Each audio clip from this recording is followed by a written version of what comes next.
All right, hello everyone, and peace of Christ to all of you. And I see many of you keep asking, there is no sound. Obviously, nobody is looking properly. We have a very big number of people who they are blind or they are using glasses and they are not wearing them. So we have a timer in front of you, and the timer is so clear, and still people they say to me, how come there is no sound? I mean, I don't know what to do more. Anyway. Our topic today is about, the Muhammadan as usual. Usually I don't talk about those things, but I find it very strange that I received this a video about this Abdul here. For me, I don't use TikTok. Actually, when I open this TikTok, I notice how much faith in TikTok, like, you see a lot of videos, naked women, etc. Crazy, very, very, very disgusting application, TikTok. And I advise none of you to use it. I mean, don't use it. But anyway, just for the purpose of our video. So this is a video made by this guy about Shaykh Uthman ibn Maftouk, taking his wife. But what is the story? Usually I don't talk about those private matter. This is not my business. I mean, somebody divorced, somebody get married. This is his business. Never put your nose in something private. But this is more than private. But look what I found. I just set up my, my YouTube, and right away, in the right of my screen, I saw the video of Lili Dawa. But what is the topic? Look at this. Divorce pandemic, what is the cause? What's the cause? Episode 17. They have episode, series. Like Tarzan in the Jungle #1, Tarzan in the Jungle #2. So, divorce pandemic. And here you will notice that those two men, they bring women, and they are talking about sex, and they are talking about, this is the Muslim community in England now. But I want to show you more than what is behind the curtain. You see, they are wearing hijab, and they are wearing the burqa, and this woman, she is showing her half of her head. And Lili Dawa, he don't mind for sure. I mean, the hijab is just hijab for, functionality, to be like she is a decent woman. So this man here, he go in the internet, and he is a friend of Uthman ibn Farooq. And he is telling his story. So let us listen to his story and see what's going on. All right? Again, I am not really interested in his private life, but he published it online, willingly. And I use it to show you how you cannot trust a Muslim and why Muslims don't trust Muslims. Let us hear first what happened with this guy. I don't know if the video is coming. Let us see the size of the video. I don't think I can make it better than this. But anyway, I mean, I think the picture will be fine. And the sound will be okay too. Let me take this one down.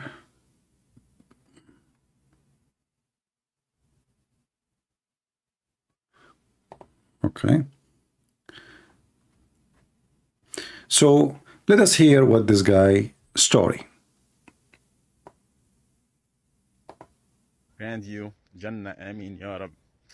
So almost a week ago, you asked Shaykh Uthman how to find a good wife. Just to go back, he was talking to Sneeko. So this video is made and sent for Sneeko. And I mean, look who is their friends and their advisor, Sneeko. I mean, the guy, he don't even know how to say two words together. And obviously is a street boy. And you are asking Sneeko for something? What are you asking Sneeko for? Listen carefully. Shocking act from Shaykh Uthman. What is that act? Barakatuh, brother Sneeko. MashaAllah, God bless you. Yes, MashaAllah. Grant you Jannah, Ameen, Ya Rab. So almost a week ago, you asked Shaykh Uthman how to find a good wife. So you ask him two methods to find a good wife. You ask him about dating apps. He said no. And you ask what about OnlyFan. He's like, I don't know what his OnlyFan is. It's just totally fine. Yeah.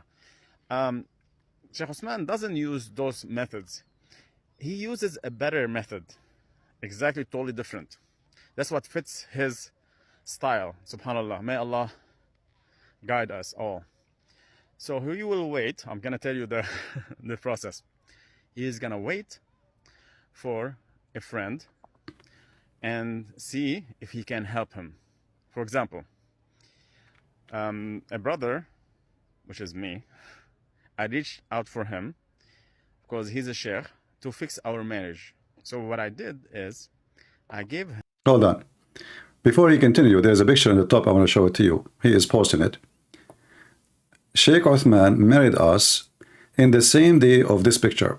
So because Uthman supposedly is the imam of the mosque where they live, so this guy, he married an Islamic marriage. And who is the one who performed the ceremony, which is a stupid ceremony, like they put a tissue from the kitchen and the top of each hands, and they say, do you accept this woman, blah, blah, blah, you know. Anyway, so Sheikh Uthman is the one who performed their marriage, and they are close friends, very, very, very close. They are brothers. They are really brothers. And as you see here, he took a picture with Sheikh Uthman the day Uthman married him as a sheikh to his wife. Now, for sure, you will not see the wife because the wife's Muslims, you know, she will be in the bed waiting naked. So Uthman is the one who did the ceremony of marriage between this guy and his wife. Okay. So now we continue because you know, like in the video, you did not see that part where he is showing. That's why I wanted to stop the video so you can see a better image. All right. So now let us go a little bit back so we can, you know, carry on. So he will wait. I'm gonna tell you the the process. He is gonna wait for a friend. Guys, what is the problem? The guy, he got married from other women, from a woman. Sheikh Uthman is the one who performed the marriage. What the problem? Why this need explanation? This guy talking about his wife. He married us. Do you think he married Uthman? Like, does it come to your mind that he is saying that he married from Uthman? So he married his wife, and the one who performed the marriage is Uthman. Is it complicated? All right. So, oh boy. Those methods. He uses a better method. Exactly, totally different. So they ask Sneeko, he asked Uthman how to find a wife. Sneeko, he want to find a wife. I mean, I mean, those guys, they sleep with women every day, I don't know. And Muslim women, you know, just to show you how cheap this religion is just wait. Because there's more videos to show. I mean, go. May Allah grant you Jannah, Ameen, Ya Rab. So, almost a week ago, you asked Shaykh Uthman how to find a good wife. So you ask him two methods to find a good wife. You ask him about dating apps. He said no. And you ask what about OnlyFan. He's like, I don't know what his OnlyFan is. It's just totally fine. Yeah. Shaykh Uthman doesn't use those methods. He uses a better method. Like what? Exactly, totally different. What? That's what fits his style. Subhanallah. May Allah guide us all. So he will wait. I'm gonna tell you the the process. Yeah. He is gonna wait for a friend and see if he can help him. For example. A brother, which is me. I reached out for him because he's a sheikh to fix our marriage. So what I did is I gave him my wife's number because we have some trouble I had trouble between me and my wife. So guys, is his sound good? Is his voice coming good? Somebody's saying put his sound higher. Do you hear his voice fine? Is his voice in the video is fine?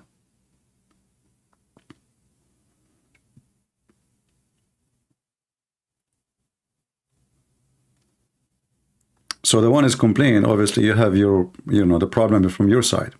So, okay. So this guy, he have a problem with his wife, which he married through Uthman, because Uthman is a sheikh, as you see. So, which is normal for him. He have a problem. It's like, you married in a church, and the priest there, this is the priest of your church, and he is the one who married your wife. So you ask him, can you, like, talk to her, help us to solve the problem? So things can happen this way. Nothing wrong until now. So he is doing the right thing. I mean, he go to the sheikh who he trusts most, and he is a friend to him, and always they take pictures and they praise each other. And now he have a problem. So he went to Uthman asking for help to fix what? His marriage. Uthman, for sure, he will fix it very well. I reached out for him because he's a sheikh to fix our marriage. So what I did is I gave him my wife's number because we have some trouble I had trouble between me and my wife. So I trusted Shaykh Uthman, I know him, and then I was on his table in Balboa Park.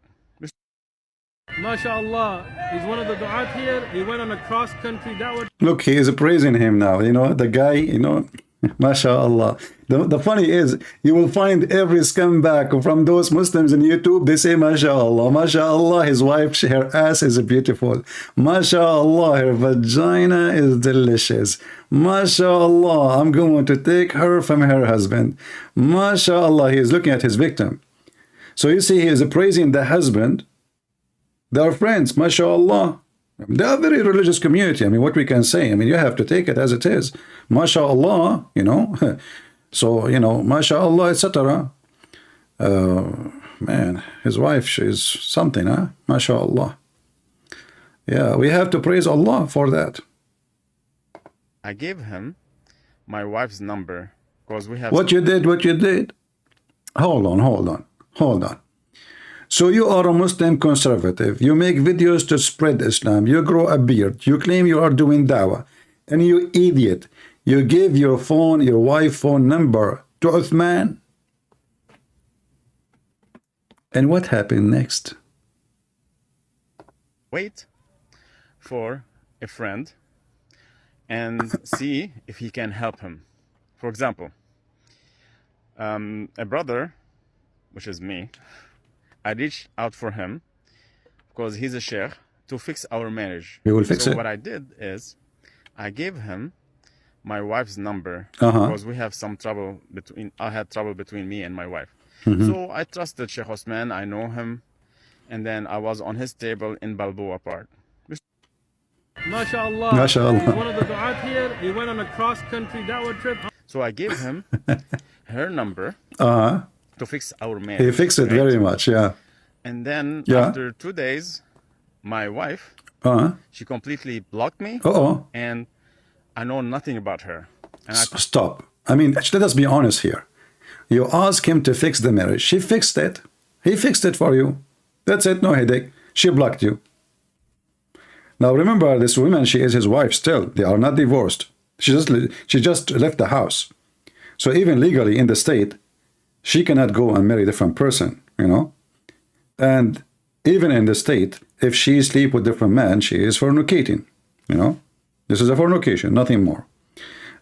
So what happened now? After he gave his phone number to Shaykh Uthman, because Shaykh Uthman is the good man you can trust to speak to your wife, halal, his wife, suddenly she blocked him. She didn't want to talk to him just 2 days after. Man, Shaykh Uthman must be very fast. Don't you think, you idiot? He is speaking to her already for a long time. I think what happened, that his wife, when she is talking to him, she told him, why you don't let Shaykh Uthman to talk to me? So she want to make it like, in case he discovered that he is talking to her, because there is no way. In 2 days, 48 hours.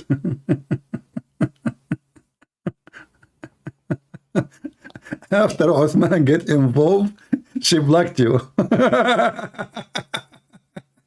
Okay, what happened? So Shaykh Uthman, now he texts her, he called her, they speak, and the camera is on, mashallah, and he advised her to do what? It's our marriage, right? And then after 2 days, my wife, She completely blocked me, Yeah. and I know nothing about her. Oof. And I told Shaykh Uthman, what happened? Why she doesn't talk to me? She's like, she doesn't want you, that's it. Yeah. Sheikh Uthman, he was sent to fix it. He told him, just don't talk to her, man. She don't want you. That's it. No negotiation. Why? Because Uthman, he took the wife. Yeah, don't bother her anymore. I'm like, okay. I was like, okay, well, this is my fate. So I got suspicious a little bit. Like, what's going on? So somebody told me that she got married, like after a month of. What? Somebody told him, I'm just showing you what he's in top. Married as a second wife, and she cannot reveal his identity. So he's talking about a video made by his wife, speaking that she got married to a husband, but she cannot reveal his identity. Remember Lily Dawa making a video about second wife?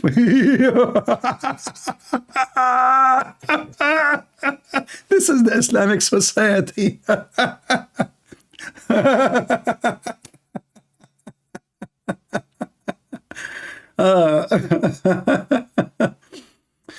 Oh boy. So listen, the wife, she made a video saying that she got married. But you cannot get married. You are still married. How you get married? You're not divorced yet. And she cannot reveal the one who married her.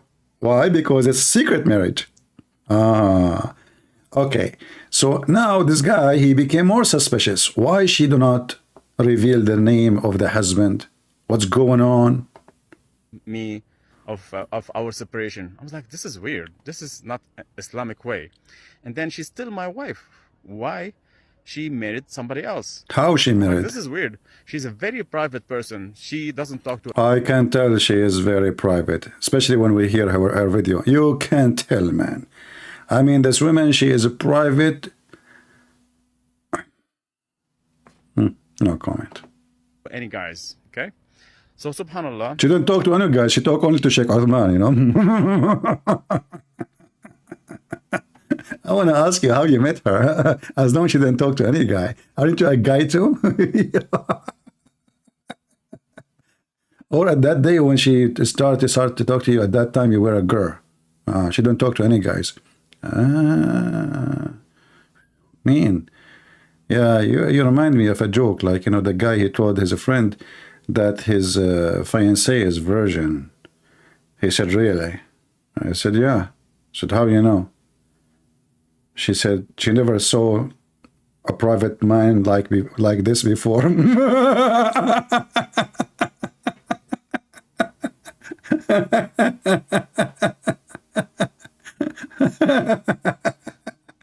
I mean, she saw like 1,000 private parts before. I'm not going to the dirty word, but she never noticed something like this before. She is a virgin, man. She is very virgin. Okay. So, sorry for, you know, tell us the story. Go ahead.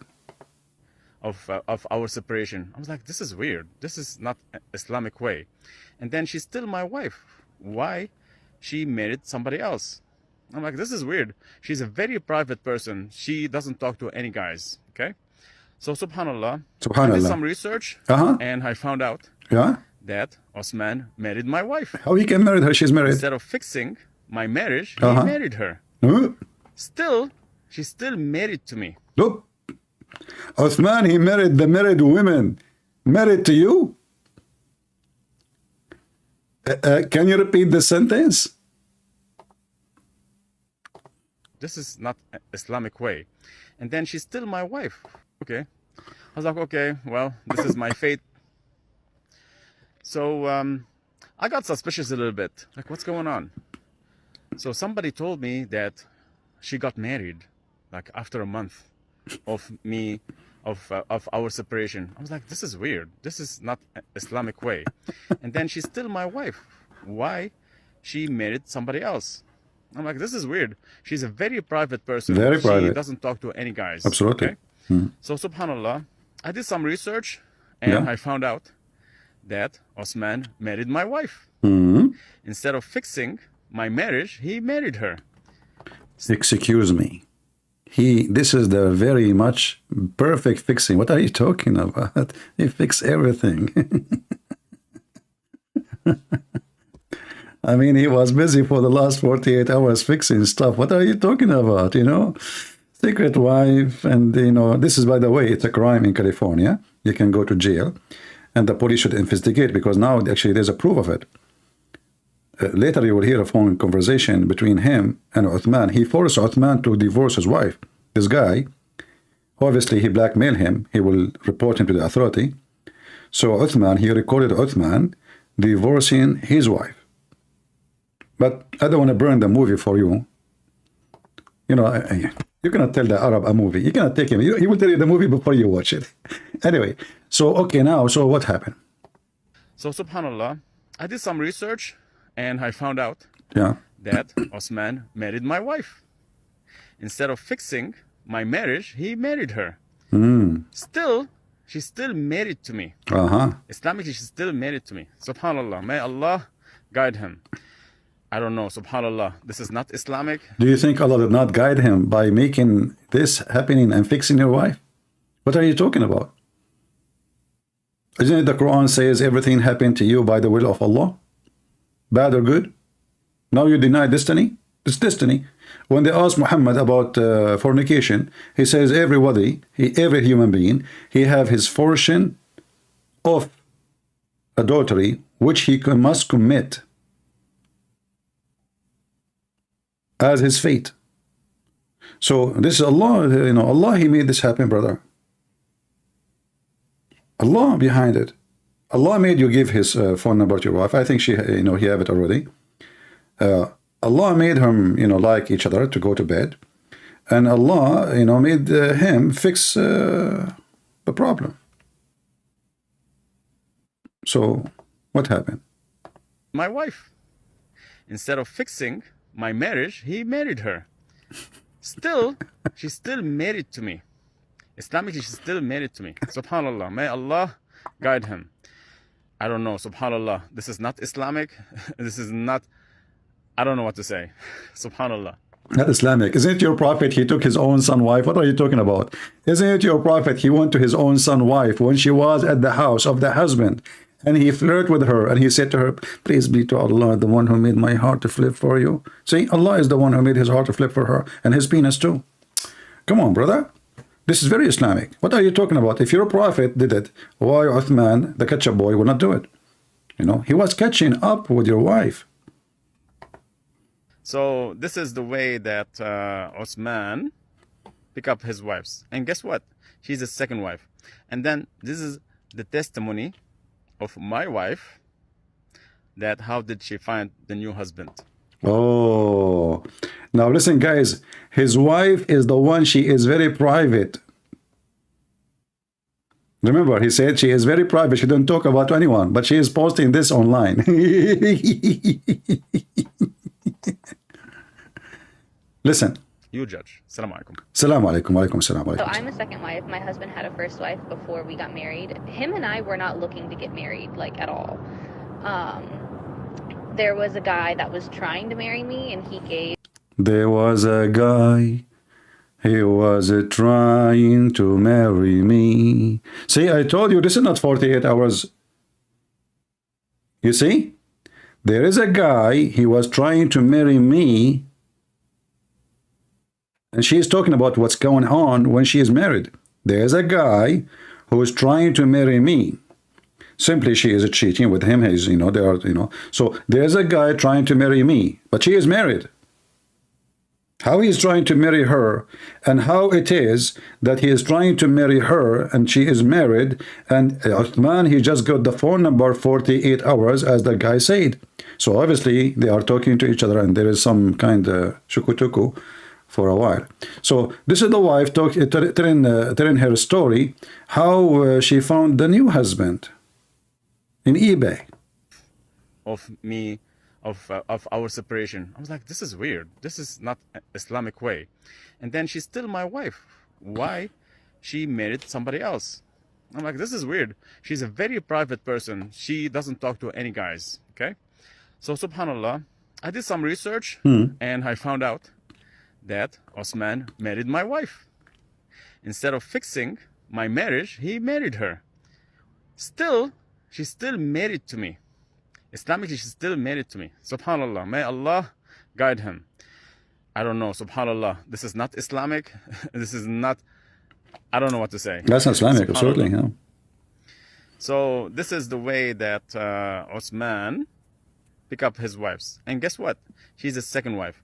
And then this is the testimony of my wife, that how did she find the new husband? You judge. Assalamu alaikum. So I'm a second wife. My husband had a first wife before we got married. Him and I were not looking to get married, like, at all. There was a guy that was trying to marry me, and he gave my current husband my number, saying, please call her for me, blah, blah, blah. Did you hear it? This guy is telling the truth. There's a guy trying to marry me, and my husband gave him the number.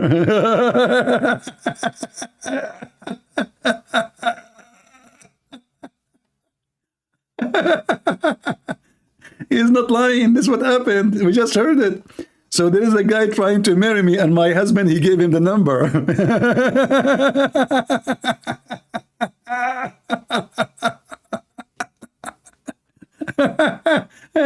You know what? I have a headache. I don't want to go online, but I saw this story. I said, I better go.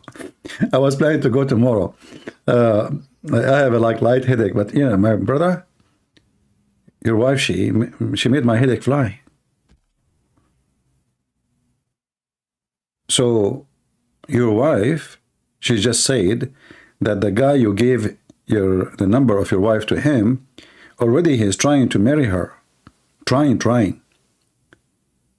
And the husband, he gave her a new husband the number, and he said to her, call her.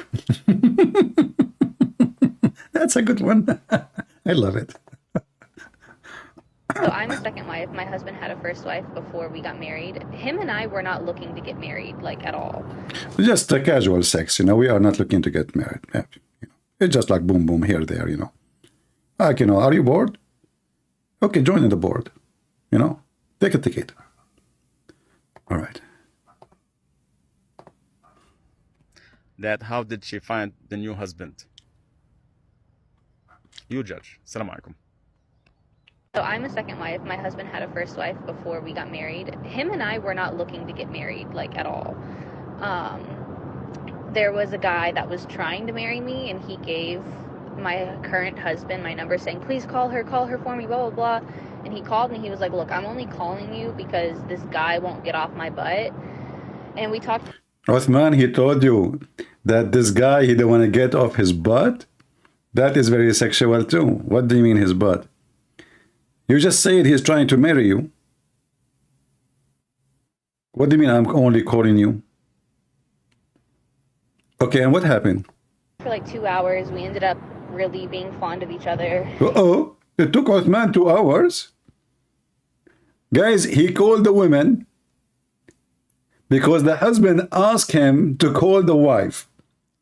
After 2 hours, they are in love. 2 hours. How many days? How many days? 2 hours. I mean, she must be very decent. Listen, she knew she's married. She knew that this guy, the Shaykh, after 2 hours, Uthman, he said to her, do you like me? Do you? Do you? Do you miss me? Do you? Do you? Do you want me? Do you? Do you? Let us do it. Let us do it. Let me do you. She answered, yes, I do. Ask Lily Dawa to bring him with you because he's a female and doesn't count as a man like you. Hello? What the heck? 2 hours? I mean, Prophet Muhammad took him longer. Who in the world want to believe that in 2 hours you found that you are... What? Just say again, what? The guy that was trying to marry me, and he gave my current husband my number saying, please call her for me, blah, blah, blah. And he called and he was like, look, I'm only calling you because this guy won't get off. Remember, she just said, but this guy, he's trying to marry me. So Shaykh Uthman was hitting on her long time ago. Did you notice what he said? There's a guy trying to marry me. Trying. Now the husband, he told Uthman to call her. The same guy who is trying to marry her many times. He called her now and he told her, I'm calling you just because your husband, I want to get him out of my butt. And then 2 hours. 2 hours later. Assalamu alaikum. So I'm a second wife. My husband had a first wife before we got married. Him and I were not looking to get married, like, at all. There was a guy that was trying to marry me, and he gave my current husband my number saying, please call her for me, blah, blah, blah. And he called and he was like, look, I'm only calling you because this guy won't get off my butt. And we talked for like 2 hours. We ended up really being fond of each other. He told me, I'll find a husband for you. I said, okay. You will find a husband for her. What a service he is doing for her. He is doing it charity. La la la la la la la. I wanna be a sheikh, oh la la. All women just call me. I can find a husband for you beside me. La la la la. What the heck? And this guy in yellow, he's saying, how can he allow himself to speak to his friend wife this way?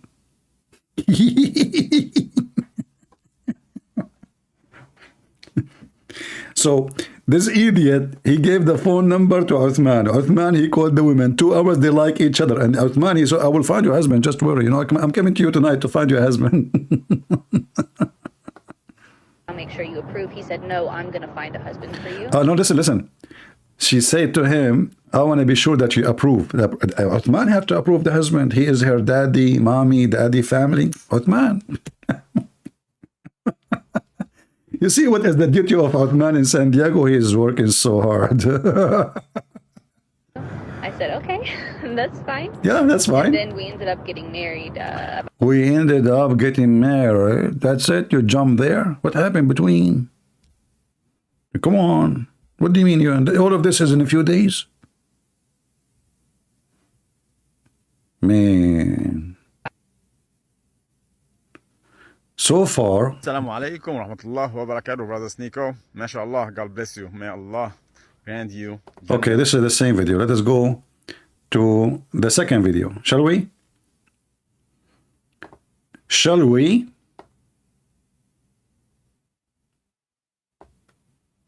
Is Uthman a zani, which means he is a fornicator? 1. So now, this guy, he asks Sneeko to ask Uthman an honest question. How many wives you have?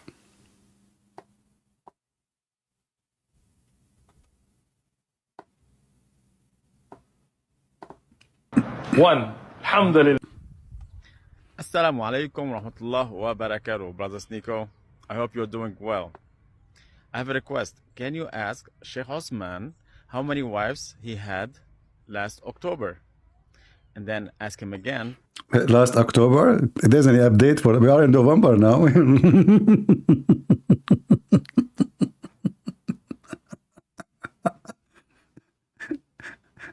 You know, Uthman, he married her for a few weeks, and this guy, he forced him to divorce, otherwise he will report him. So the guy, he dumped her. So they want to go to jail, you know.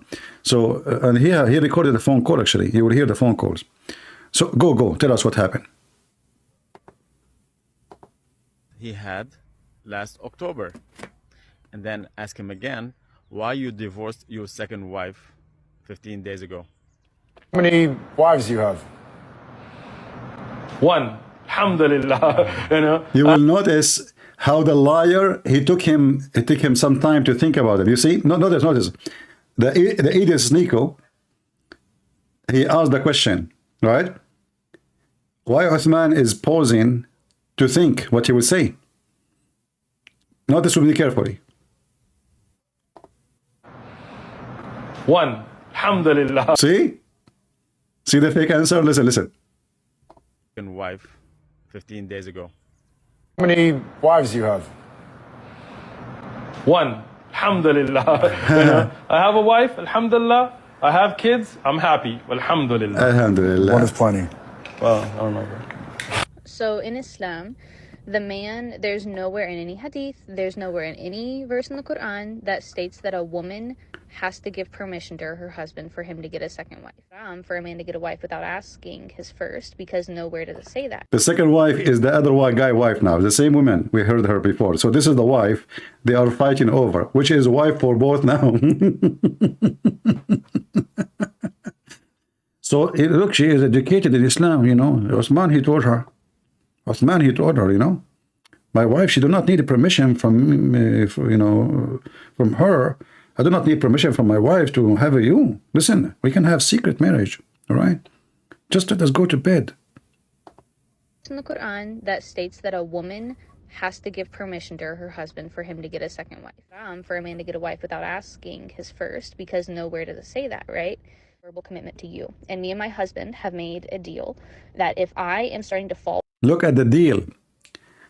Uthman, not only he took the women from her husband, he is putting condition that he might take another woman. This woman, she will ask him, please, if you are thinking to have a third wife, can you just alarm me that I'm doing something wrong? I mean, this is, who is this Uthman? They are fighting over him.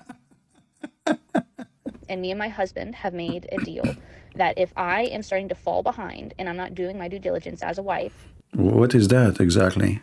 Besides washing dishes, what are you talking about? Can you give us more details? In diligence as a wife? What's that? But what are you not doing? What? What is the intelligent? If you don't do it, he will find a third wife. What is that?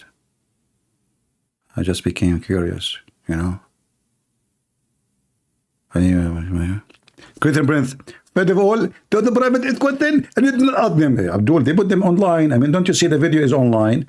They are talking online to millions of people. This is not a private topic no more. Don't you see? Are you stupid? Christian Prince, first of all, don't insult me. I'm not stupid. I'm a doctor. I get a degree. What is the degree? I don't have a degree. You know, the donkey ate it. I told you once at a time that the liar always seen the donkey ate the Abdul, don't talk about donkey eating stuff. I can show you the Quran been eaten by a goat. Are you saying to me that Uthman and Aisha and all of them, they are lying? Because they are the one who said that the Quran like being eaten by the goat. Sorry. No, I said to you the donkey ate my degree. You said this is the proof that you are a liar. Always those who lie, they say this. Donkey ate their degree. Here we go. The Quran is the highest degree. And who is the one who said the goat ate it? Aisha and Uthman. And then, you know, so you Muslims, you just accuse your prophet wife that she is a liar, man. How you do that? You are telling the topic. And then the topic. Okay, let me watch the video then. Just give us a break. The woman she is talking, she could put condition in the husband that if she is not doing her intelligent, Zakir, by the way, what that word mean? Christian Prince, first of all, you need a permission from your parent to explain to you. What permission from my parent? What do you think I am? I am 6 years old, mature. Christian Prince, first of all, there is no proof that you are 30 years old. What's wrong with you? Do you want to show you? Christian Prince, respect yourself. Okay, so what are you talking about? As long as I'm 6 years old, like Aisha, she was 6 years old when she got married, she was mature, for God. So tell me what the intelligent of this woman, what she will do exactly. Christian Prince, I have to go because I have to wash dishes. Now I know the intelligent of the husband in Islam. What is left is the intelligent of women. Let us see. That he will warn me beforehand, and if he ever wants a third wife, he will let me know before it happens. And if you want a third wife, he will let her know? What's wrong with those people? They live in America. Those people live in San Diego. She told Uthman that if you want to find third wife, he will let her know, because now she don't trust him. Already he have her as a second wife, as a secret wife. he swore to Allah for that. That's the best. He swore to Allah? He did? can do to prevent him from getting another. But also, my husband, he's got the money for 2, but he don't got the time for 3. He doesn't. Uthman, shame on you. You have the money for 2, but you don't have time for 3? Sorry, he have money. He have money for 3, but he don't have time. So she reacts, you know, like she's. I mean, you know, he can squeeze sometimes. What are you talking about? I mean, he can spend with you a half hour instead of 1 hour. You know, I mean, what are you talking about? The time always there. Listen. Doesn't have the time to be able to split it between 3 women. He just doesn't. You know, he barely has the time to split it between her and I and 4 children. One. Alhamdulillah. Assalamu alaikum wa rahmatullah wa barakatuh, brother. And now you will see the last series in the movie. This guy, he forced Uthman to divorce his wife.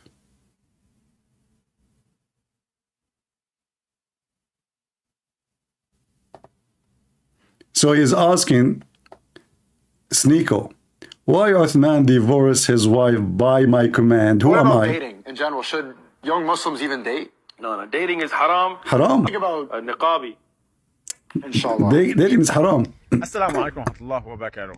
This message for brother Sneeko. May Allah bless you and may Allah strengthen your iman. MashaAllah, God bless you, brother. First, you want to ask me who was this guy? We're going to put that till later. Yesterday, you had an interview with Uthman. You asked him how to find a good wife. You asked him about the dating and about OnlyFans. And he is like, what? OnlyFans? What is that? Really? Come on, Uthman. You know what's OnlyFans. You live in San Diego. Come on, come on. Look like all of you are expert. I thought OnlyFans is the website of Andrew Tate. I thought this is a porno website. I heard in the video like Andrew Tate, he's speaking about OnlyFans, so I thought this is his website. It turned to be something else. But look, all the Muslims are expert about OnlyFans.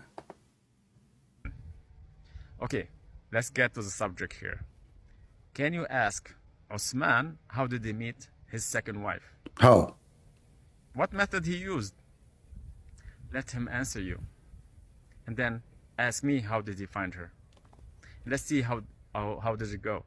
Does it match or no? And you're gonna tell me like, oh, this guy is crazy, right? Okay, then if still I am crazy or he's gonna call me crazy, why he divorced her upon my request? He divorced her upon my request. Upon what? My request. A lot of questions were gonna be raised here, right? Who am I to him to obey my request? The question, why Uthman he obey the command of this guy to divorce his wife? So let you know, I'm from San Diego, La Jolla, California. I'm not sure if you know me. You can contact me, bro. This guy almost going to cry. You can tell he's really struggling.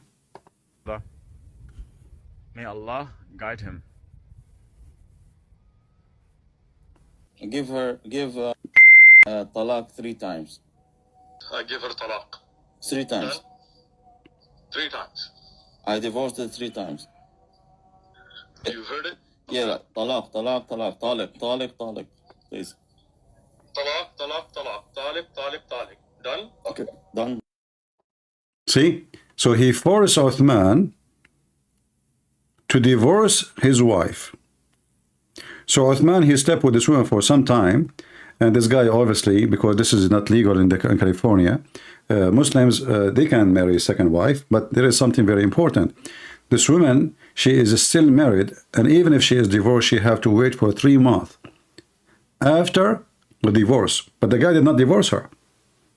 This guy did not divorce his wife yet. So Uthman, he committed fornication according to Islam, because he married a married woman. She's not divorced. Number 2, even if she is married, he cannot marry her. Sorry, even if she's divorced, still he cannot marry her because he have to wait 3 months. He got her just a few weeks, 4 weeks maximum, after she left her husband's house.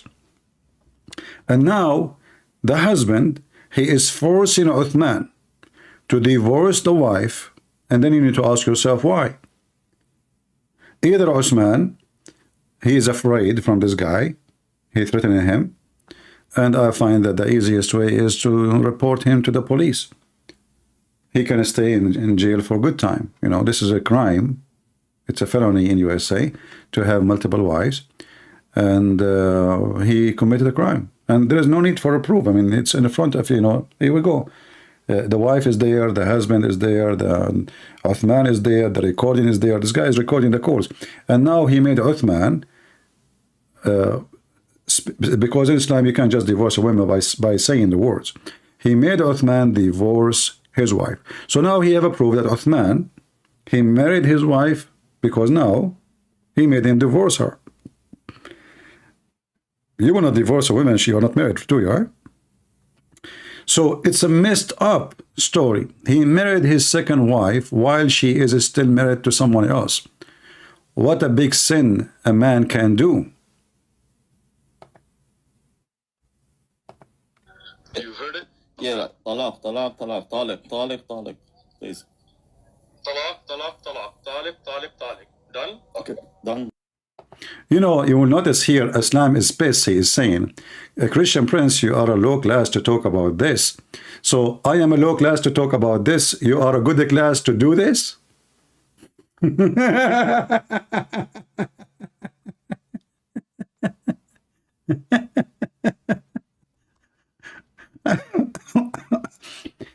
According to the Quran, Uthman and that woman, they should be stoned to death. Low class idiot. According to the Sharia law, if we can consider it a law, the law of an idiot, Uthman and that woman, because she is married, and he claimed that he married her, but this is cannot be marriage, because simply this is nothing but fornication. You don't marry a married woman. So he slept with married women, which is according to the Quran. Actually, not the Quran. The Quran doesn't never mention that. This is the Hadith. Uthman shall be stoned to death. According to USA law, he shall go to jail. So they post this online, inviting the public to talk about their scandals, and then the Muslim says to you, you are low class to talk about it. Well, you are low class to do it. For us, we are here to expose your lies. Your sheikhs are nothing but a bunch of scumbags. They speak about Allah day and night. They grow a beard, and they claim that they want to convert people to have the guidance, and yet your people are not guided. Those are supposedly the best of your men. And look, here, just today,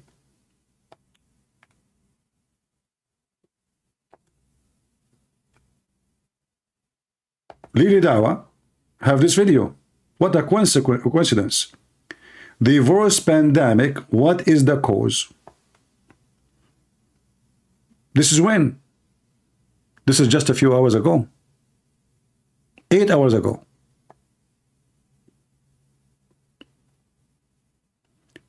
So the Muslim community, we can say with no question, it's screwed up.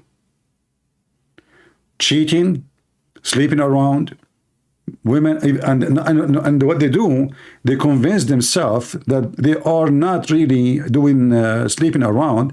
It's a second wife. You know, it's marriage. So now he convinced her that he is marrying her, but she should know, and she is adult, unless she is 6 years old, that she is still married. And even if she is still, even if he divorces her, she cannot marry until 3 months pass. And we can find the verse from the Quran.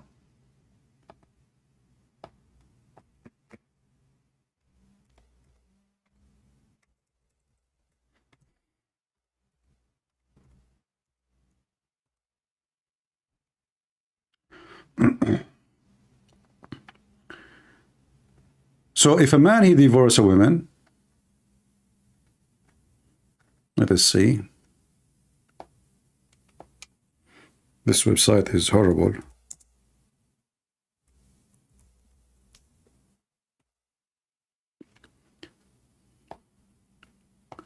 Chapter 2, verse number 2 to 8. Women who they are divorced, they have to wait for 3 months, 3 period. 3 menstruations, which is 3 months. Do you see it? And if she do anything before that, she is still married. Even though she is divorced. She is still in the name of that guy. Why? Because the stupid Allah, he think that he need to be sure that the woman she have no baby from the other guy, and the only way to know is a 3 month. So a divorced woman shall wait as regard their marriage for 3 menstrual period, and it's not lawful for them to cancel what Allah has created in their wombs. So even if she is divorced, which is not, obviously, the guy, he made it clear, she is still married, and he repeated that many times. He did not divorce her. If those are your best Shaykh, and then, you know, we have war in Gaza, and Muhammad Hijab is so upset from the rabbi, and you know, yet those guys, they have time for this garbage, and they bring 4 women and Mimi Hijab alone with other guy. We cannot consider Ali Dawa guy, sorry, you know, it's okay. I mean, Ali Dawa can sit with the girls, you know. But what about Mimi Hijab? He's not a man. Showing their hair. Look, are they all Muslims? Why one of them she is covering her face, the rest are not? Why one of them showing the half of her head? I mean, what is the Islamic clothes? I mean, what, everybody dress as he wish. The women in the middle, half of her hair is showing. The women in the left, she is covering herself with the burqa almost, you know, but she have still her hair, you can see, and she have makeup, and she have fake eyelashes. And look, she is wearing gloves. She is so conservative, you know. And then they start talking about sex and, you know, sex problem in the bed, and why the man divorced the wife, and why the women she seek divorce. So in one hand, Mimi Hijab and Li Dawa, they claim that they are busy now defending Gaza. Look, even they have the flag of Gaza in the top. Look, they did not forget Gaza. Are you kidding me? They never forget Gaza. They never forget Nagla seed, halal cat food, and the flag of Palestine. But in the same time busy with females, just to collect a view and make money. Episode, and look what this, they call it, episode 17. They have series, you know. You want to, by the way, you want to join, you have to pay for it. Episode 16, episode 17, 18. Okay, and then they will stop because now it's the month of Ramadan. It is episode belly dancing. So do you see how much corrupt this society? In the appearance, they say, MashaAllah, Alhamdulillah, Bismillah, Balalala, Oh la la. Behind the scene is the most corrupt society ever. Imagine you are married to a man, and this man, he go to other women, and now he is not fornicating, no. He said to her, let us have secret marriage. You might spend with this man for 10 years, you never notice. He claimed that he have a business, he travel a lot, you know, he travel. He's doing business. Any night he want to sleep with the other wife, he do the same, you know, like I have to go. And the man, if you remember, Li Dawa himself, he made a video that a man, if you remember the secret, you can search for it, secret wife. Can a man take a secret wife? Mimi Hijab, he said, a man, yes, he can lie to his wife. It is Islamic. You can lie to your wife. So this is what Islam is about. What is from God in what they do? You see, if somebody, like all of us, we fight sin. I fight sin, you fight sin, I get tempted, you get tempted, everybody get tempted. Everybody in the world. And there's millions of things to get, tempted with.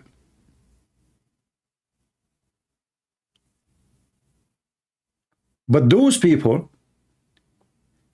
they justify by their satanic cult their evil doing. So if I do evil, if I cheat, if I go and sleep with the woman she is married, I cannot justify it. I cannot say, oh, okay, it's okay. I cannot say this is a marriage. Those people, they justify. They justify when they kill a baby. They justify when they rape a woman. They justify anything because Islam is satanic. The point of Islam is to justify evil. So now, prostitution become marriage. They call mut'ah, they call it marriage, but it's nothing but prostitution. Opening a casino for a pimp like Andrew Tits is legal in the Quran. And if you force your slaves to do prostitution, Allah is all merciful. He will go justified. It's not even forbidden. In one hand, they say to you the Quran forbid adultery, but isn't it all their marriage is adultery? This Uthman, he is a friend to this guy. And he is already married and he have 4 children. Why he is looking for a new woman to sleep with? And why he is using a person? I mean, aren't you ashamed that this guy, he is your friend? Aren't you ashamed that you are the one who married him to his wife? You are the one who did the ceremony? Aren't you ashamed that always you take selfie with him and you speak about how good he is doing da'wah to bring people to Islam? And then you take his wife? Do you have a shame? They don't have a shame.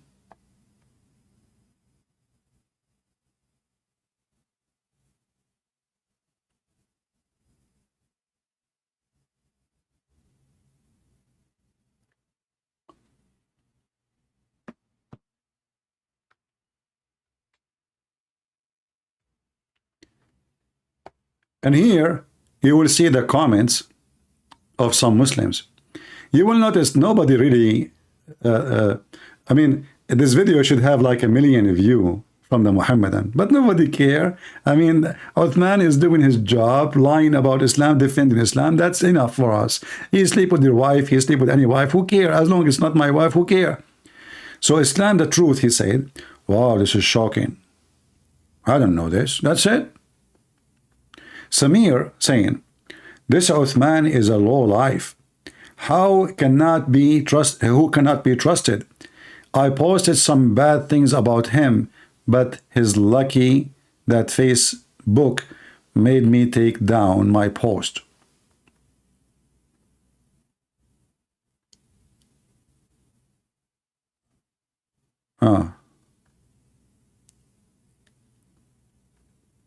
Yeah.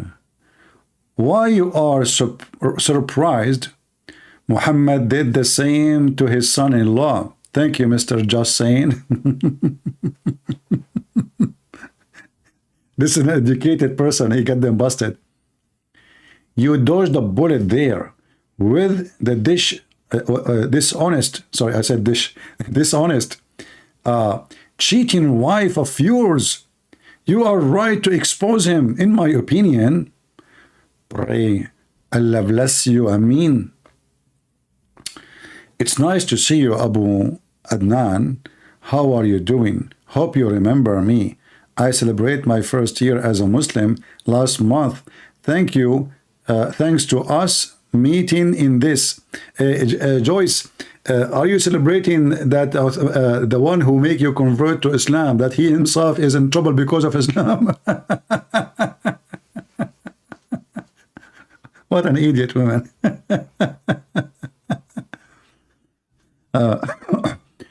Oh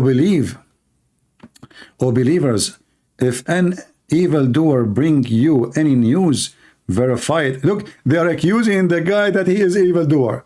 The guy, he is, you know, Abdul, listen, if this guy, he accusing this guy with this, and he live in the state, Uthman, he can't take him to court. He can't make him a big issue, because if he's lying.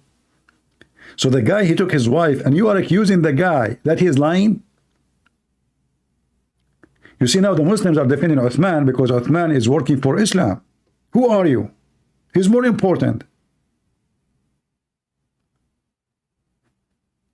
So the guy, he have the voice of Uthman divorcing his wife. He forced him to divorce his wife. He have the recording of his wife. He knew his wife. And they accuse him to be a liar. And look, there's no comment really. I mean, this is a day ago. Nobody is commenting about this. They don't care. Look at this one. Wow, you got haircut. Look very nice.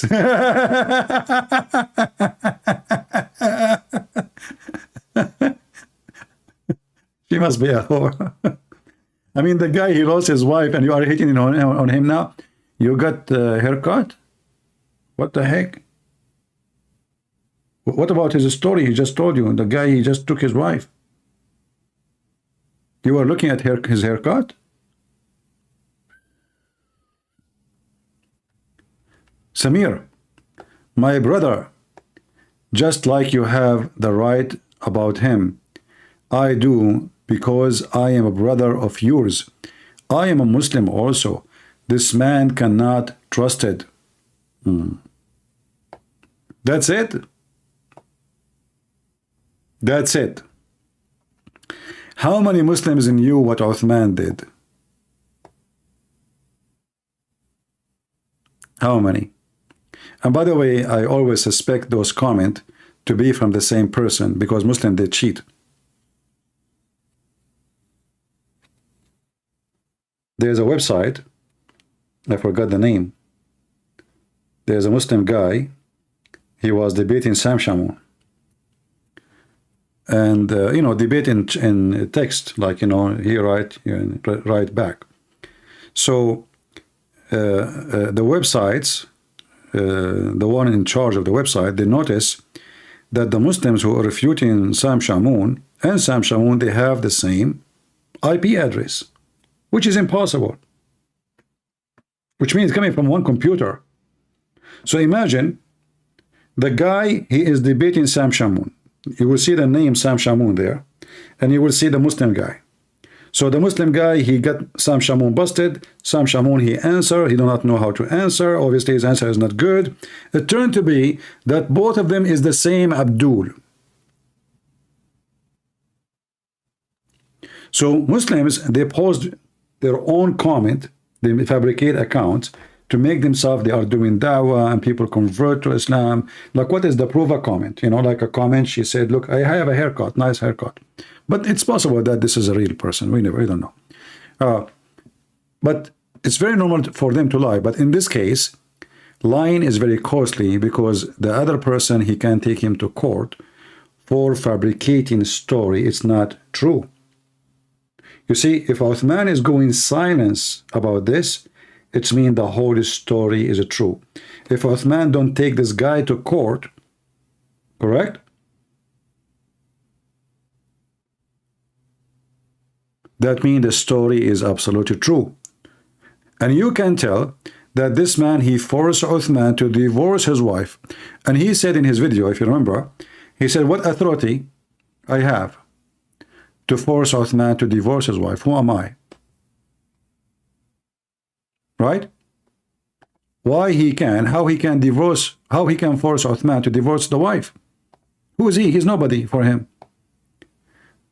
Obviously, the only reason, he told him, I'm going to report you. What about dating in general? If you Should don't divorce young her. Muslims even date? No, dating is haram. Think about Muslim don't date, brother. Muslim Inshallah. dating is haram. Assalamu alaikum wa rahmatullahi wa barakatuh. This message for brother Sneeko. May Allah. Dating in Islam is haram. Sleeping with the wives of others is okay. Haram, brother, haram.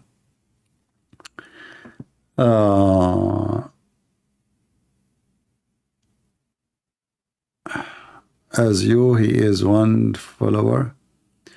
No problem. People make it, you know which channel is mine. People, they can do whatever they want. Who care? So anyway, cheater, liar, fabricator, not a trustworthy, beard, and at the same time, you don't find one single Muslim speaking about what Uthman did. Why?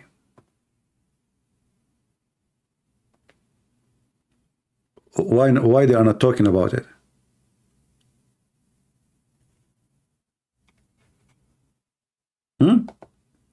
Why Muslims are not talking about it? What the problem?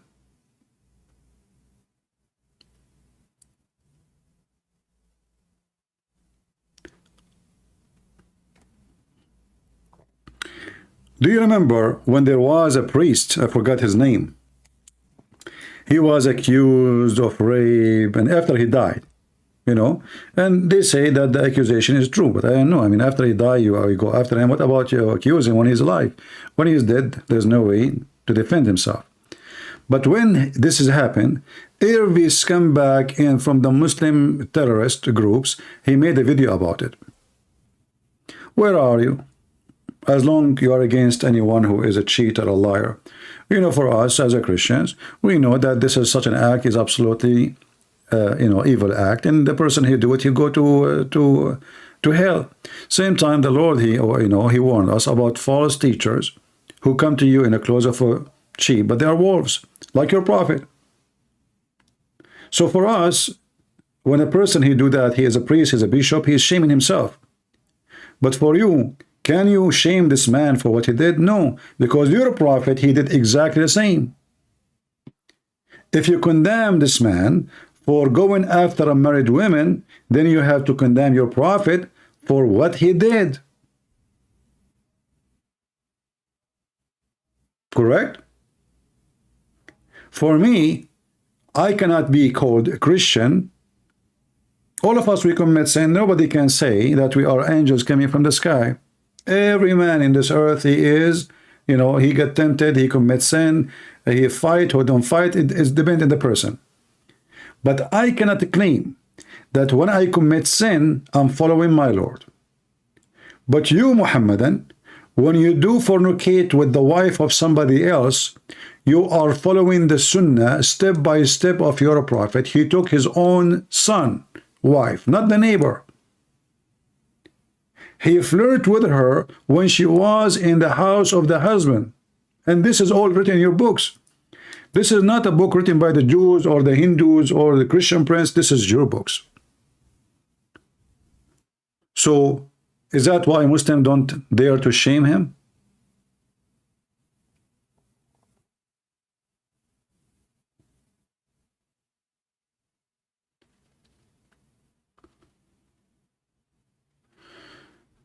First account? I don't know. What first account? I see here. I saw he said like he have other account. Which video he mentioned that he have other account? I'm not sure. Assalamu alaikum wa rahmatullahi wa barakatuh, brothers Nico. MashaAllah, God bless you. May Allah grant you Jannah. Ameen, Ya Rab. Yeah, here I see he says check my other main account, but I don't see where the other account it is. I'm not sure. Here it says my other main account. What where? Maybe Abu Adnan Halik. Let us search. No, it's the same.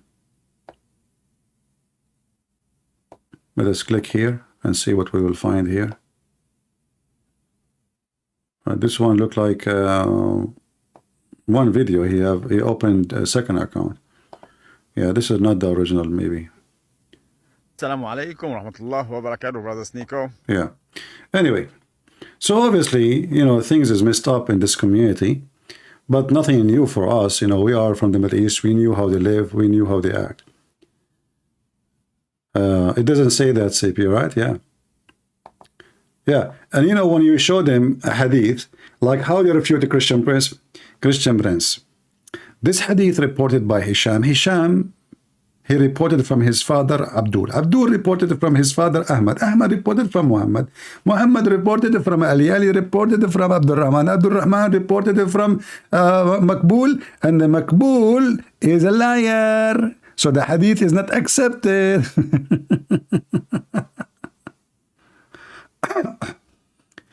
Live visitor.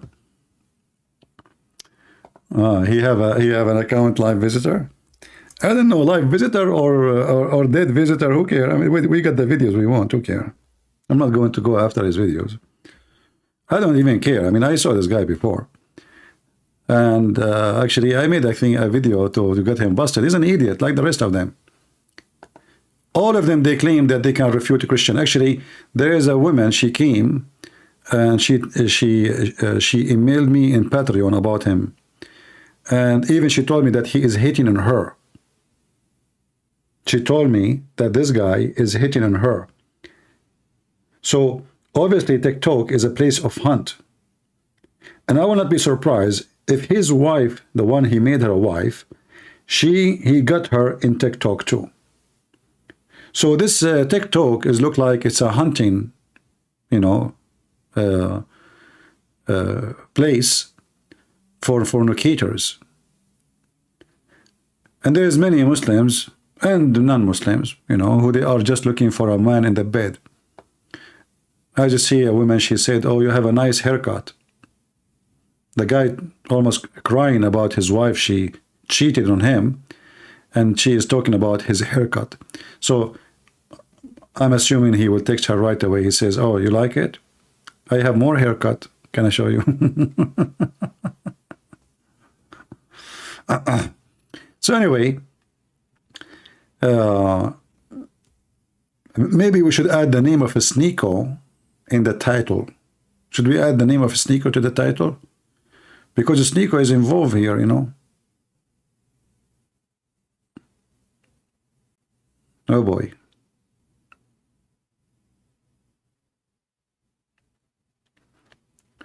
And you know, this obviously this guy is so naive and stupid to the point he give someone his wife number. Like he don't say to him, let us go meet me and you and her, you know, and you talk to her. No, I will give you her number.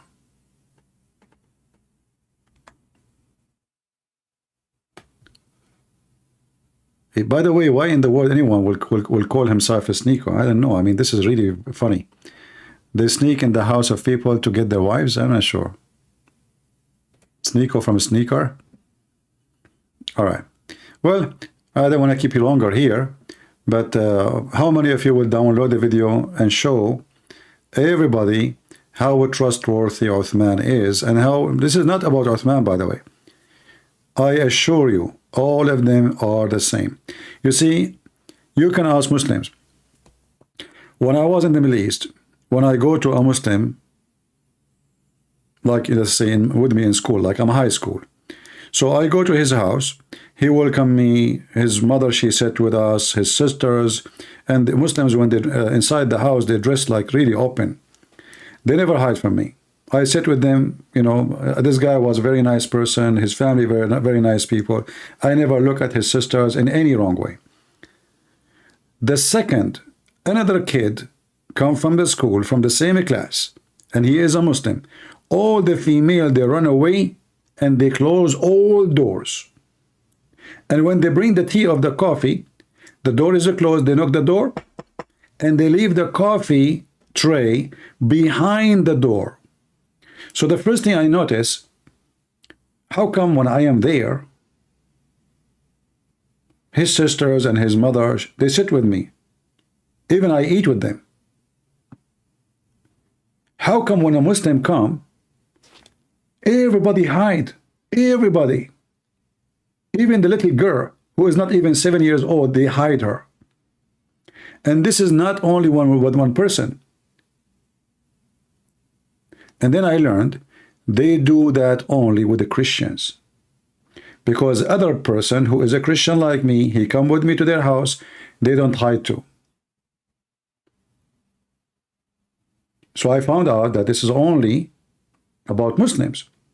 Muslims don't let Muslims see their women. Because Islam teach Muslim to have a very low ethic.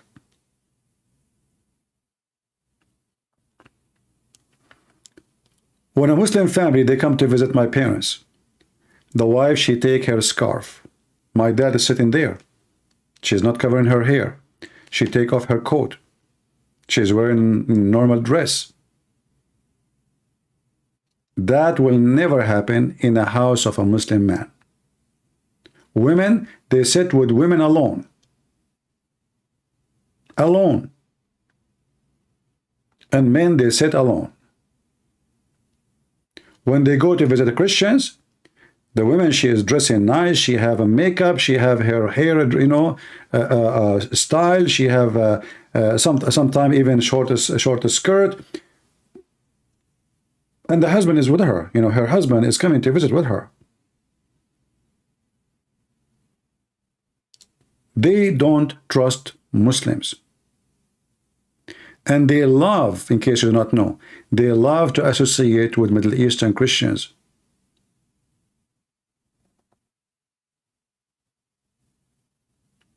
This is the fact and this is the truth. And then this poor man, he go to Uthman and he tell him, you know, can you talk to this, you know, to my wife to fix my marriage? And then what Uthman he do? I mean, listen, even if you like the woman, let us say the woman is attractive, she is pretty. But where's your shame? I mean, the guy, he is your friend and he asked you to do something. At least wait until they get divorced and there's no hope and that's it. And he forgot about her. And then later you say, you know what? You know, things work. We met, we talk. You know, you don't want her no more. She don't want you no more. And that's it. It's over. But she's married. So obviously there's a plan to take the wife from her husband.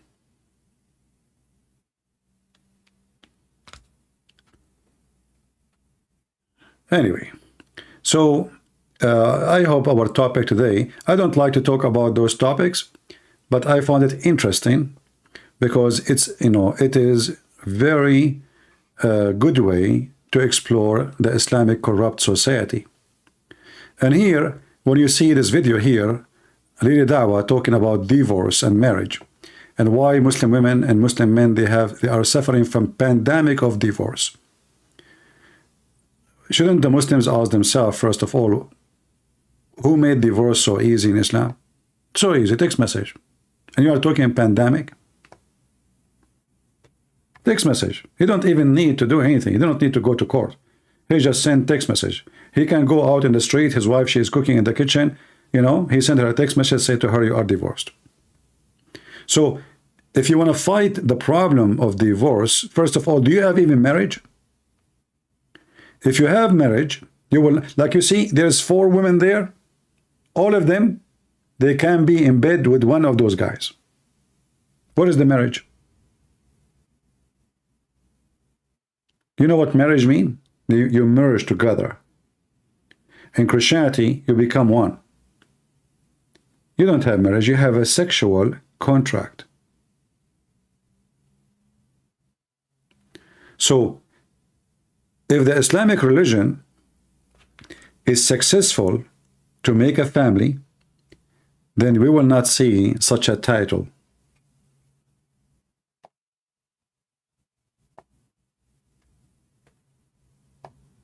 We will not. Obviously, you have no success and you have no marriage. It's just a sex contract. You know, I have a guy, his name is Muhammad Yusuf something. I'm going to open my Skype. He said, he texted me, Yusuf, you want to talk, you want to call me? Do you want to call me? You are always so excited and so, you know. You said to me, you did text me in Skype, right? Do you want to call?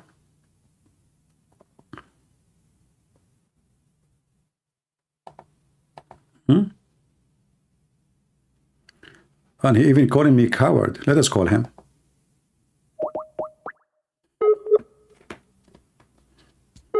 I like your sunglasses, by the way.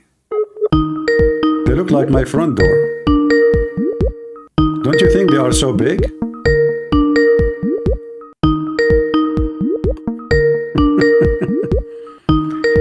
Answer, Yusuf, answer. Let me lower the ring. Answer. Are you sure you are not James Bond?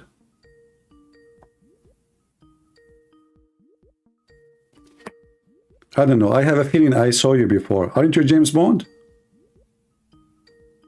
What is this? This is sunglasses. Are you sure? What is your face? What the heck? Huh. Yusuf did not answer. Muhammad is not available. He is not available. Let's call him one more time. Let's see. Give him a chance. Maybe his sunglasses will work.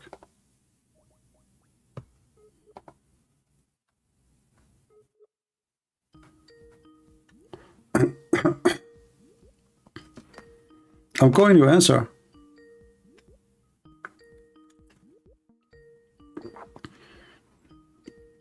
If you don't answer, I'm going to block you.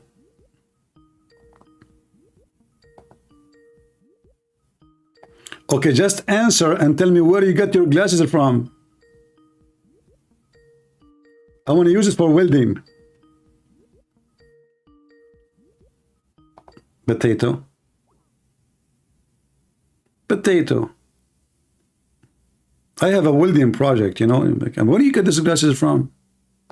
Are you sure they are not made by Allah? Huh? You are at work. You see, guys, Muhammad is at work. This is how and why you should hire a Muslim. At work, this is how they make money. They go to work to chat in the internet. He's at work now. Obviously, you are working so hard. I want to know who is the idiot who gave you the job. He's at work. Good one, good one.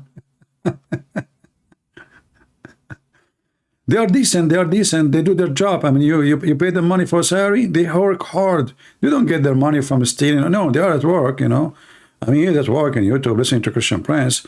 He will report later, like, you know, what, you know, that his boss, he will say, Christian Prince, he said to me, where you got your glasses? So now I think we need to change the business, make a sunglasses manufacturer, but because we are Muslims, we cannot do it. They, you know, have to be bought from China. We can do anything. I mean, have you ever heard the Muslim make anything?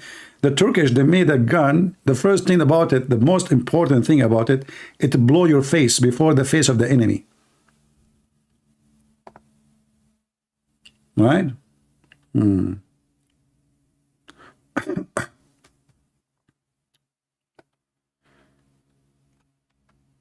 Any Abdul?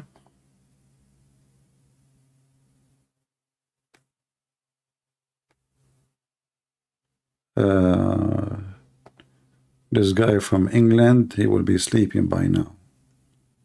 Let us see.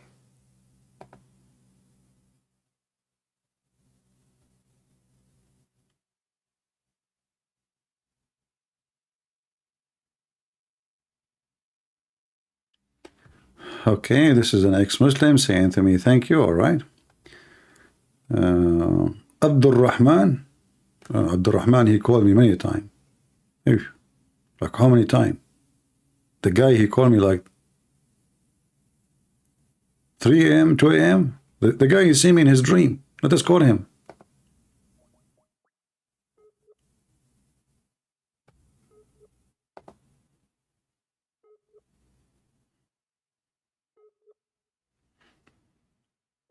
Well, obviously, he is not online. All right. But anyway, guys, you know, Muhammad Yusuf, if you want, we can make a deal with you. You know, we can sell glasses. I mean, I assure you that nobody have glasses like those. I never saw one. You know, where do you get those glasses from? Why do you want to share your secret with us? Like, do those glasses can see through? Is it like a high technology? Because they look something fishy about them. I don't even see your face. Where's your face? Are they what? Are they like a spit proof? Muhammad, is those glasses spit proof? Because I heard from Muslims when they go to visit the Kaaba and they go to house of the Shaitan, they wear something spit proof because the Muslims supposed to, when they see Shaitan house, they spit, you know, like maybe hijab. But when they spit, most of the spit, they come at the guy in front of them. You know, you cannot spit the house of Shaitan is like a 50 meter away from you. So you spit at who? You spit at the one in front of you. Same when they, when they throw rocks at the house of Shaitan, and the house of Shaitan is 50 meter away. And then most of the rocks, they will go in the first 2-3 lines, of the people. Like this is why there's many injuries when they go and do Hajj. Do we have any Abdul would like to call us? They are called pit fiber glasses. I know. I mean, they look weird. But I have to be honest. He looked really like so strong, so scary. I mean, like mysterious person. Mysterious, By the way, Muhammad, when your prophet, he went to the 7th heaven in the top of a flying donkey, did he use any glasses? I mean, do you know the element in the way? Because like the empty space is so freezing cold. I remember he's riding a donkey. It's physical trip. It's not like, God, he told him, be there, and he was there. No, it's real distance. He went through, physically, through a space distance. You know how cold it is. I mean, did you ever take the airplane? When you are like 20,000 foot high in the sky, do you know how cold it is outside? So Muhammad, he went in the top of a flying donkey. And by the way, the story about the donkey is really sensitive. I don't know if you know what happened. When the Prophet, Uthman upon him, you know what? The good thing that in the time of Muhammad, Uthman ibn Farooq was not there. Otherwise, Uthman ibn Farooq will take Aisha in 2 hours. But anyway, so when the Prophet, Allah, he sent him Jibreel, and with him there is a flying donkey, which is normal for Prophet to have flying donkeys at that time. So when Muhammad wanted to ride the donkey, guess what the donkey did? He refused to let the Prophet ride him. I mean, can you believe, guys, the details?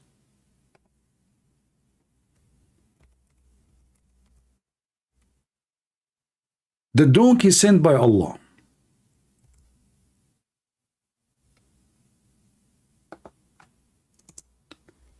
And the Prophet, when he ride the donkey, the angel told him, ride the donkey. This is the donkey coming to pick you up. The donkey, he tried to ride him. Sorry, I mean, the Prophet, it's the same. So the Prophet, he tried to ride the donkey. And the donkey went so crazy.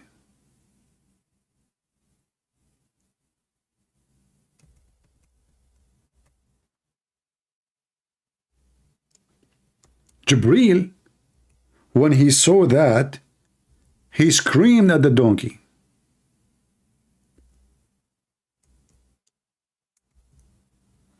He said to him, shame on you. Do you know who is this? The donkey like, what? Huh?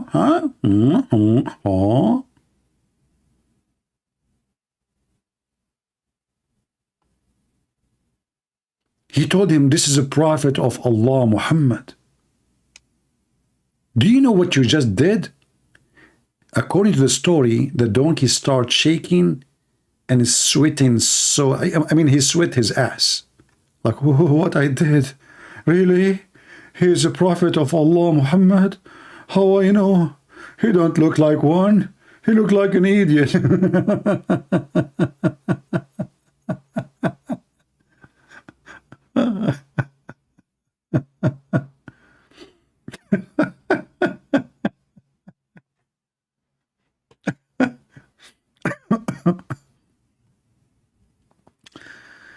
Oh boy.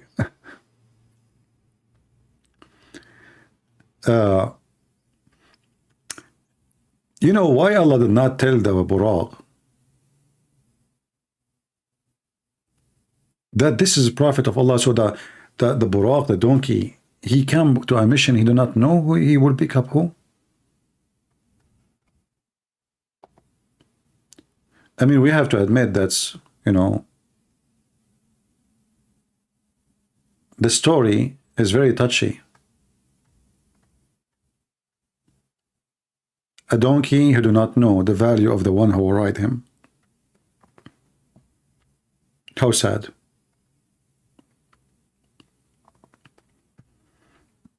Do we have any Muhammadan?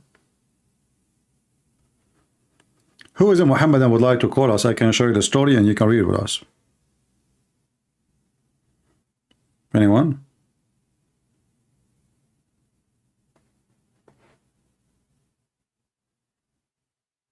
Hmm?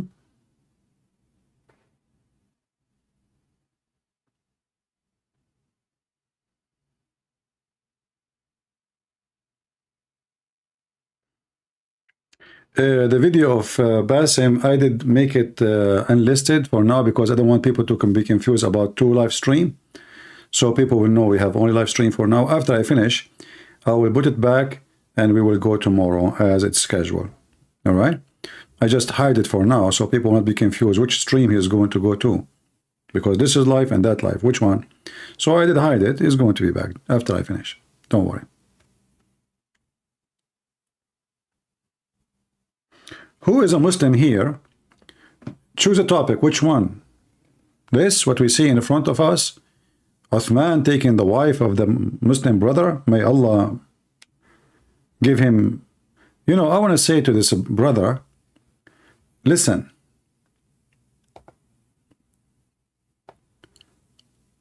You are a Muslim. And those Muslim women, as you see, they are so easy. One goes, one goes. Anyone, yeah, just I assure you, in 2 weeks from now, maximum, he will have 2 and second wife and third wife.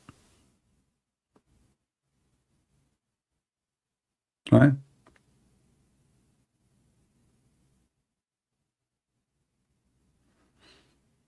Don't worry, don't worry.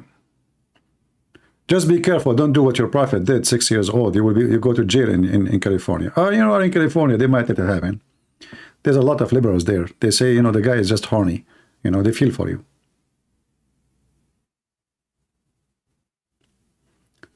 All right.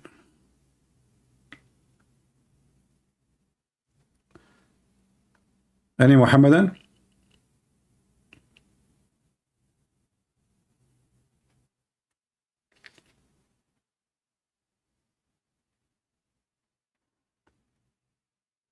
Anyone? Yeah, we should have changed the video name. Make it a free Uthman wife. No, free this guy wife. Let us go strike to San Diego and make we put a sign. Uthman free his wife. Uthman free his wife. She is a civilian. Reveal the hostages. You know the...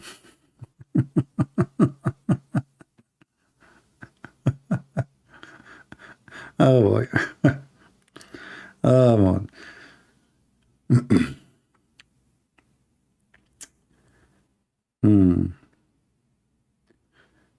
Any Muhammadan would like to join us live on air?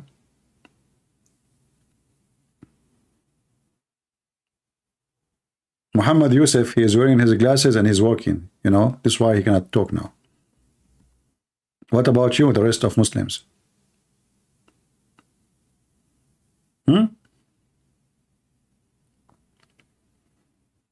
Anyone?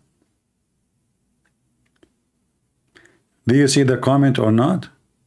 I don't see you, but I see your comment. Is that a comment, supposedly? Do you hear my voice? What about you call me, mister? You call yourself, you claim to be a Muslim.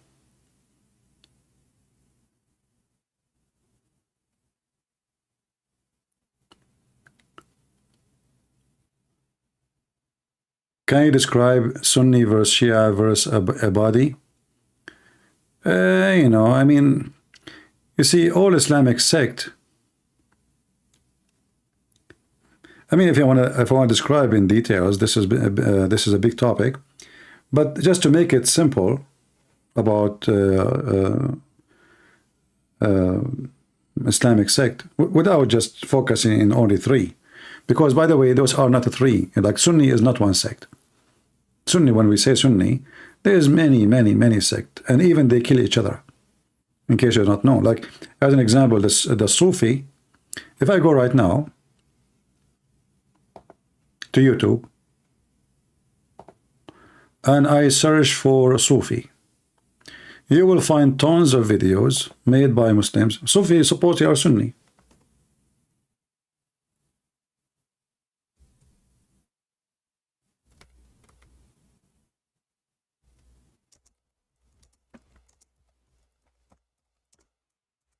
But the second you ask any Muslim Sunni, are they Muslims? They will say no. If you ask them, is Erdogan Muslim? They will say yes, but he's a Sufi. You ask them, is the, what's his name, those guys in Chechnya, Kadyrov, is he a Muslim? They will say yes, but he's a Sufi. So Muslims, most of them do not know really what a Muslim is. The majority of them, they are just ignorant. But if you go in details, you will find that the Muslims Sufi are not really Muslims. And then you have to delete tens of millions of, from those they count them as Muslims. And that goes for every sect inside the Sunni group. Like you hear Mimi Hijab attacking the one he called them Salafi. Salafi, they consider Mimi Hijab and his kind are not Muslims. They are kuffar, they are infidels, they are hypocrite, munafiqeen. They give each other titles. So even when you speak about a sect, you think it's a sect. The sect have a billion sect. Even from the time of Muhammad, by the way. Muhammad, he named those who started to disobey him, he called them Khawarij. The outsiders, the one who get out. So from the time of Muhammad, Islam is divided. And then the division starts making division and division and division. So in the appearance, they are just one religion. But in reality, even the same Muslim sect, like when you see Mimi Hijab saying this, let us see, hold on.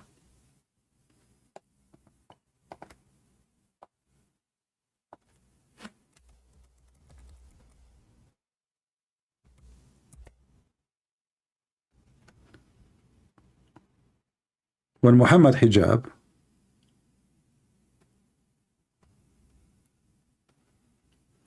exposing the intolerant Muslim cleric or claiming that they are people who have sex with women for a few minutes. What Muhammad Hijab is talking about? Aren't they the same as Sunni? No. For him, they are not. This is why they are enemies. Muhammad Hijab here is not talking about Shia, he's talking about Salafi. You know, Salafi is the same as they are saying Orthodox. So if the Orthodox Muslims are not Muslims, so who's a Muslim?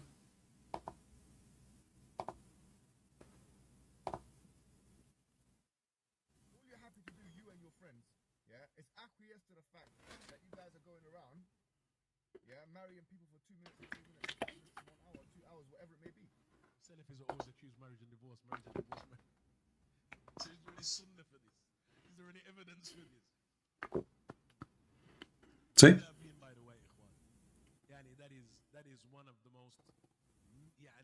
Oh, hold on, the sound is low. Sorry. That is made against the people of Sunnah. Anyone who's familiar. Let me play it again. Hold on, let me play it again because the sound was low. Sorry.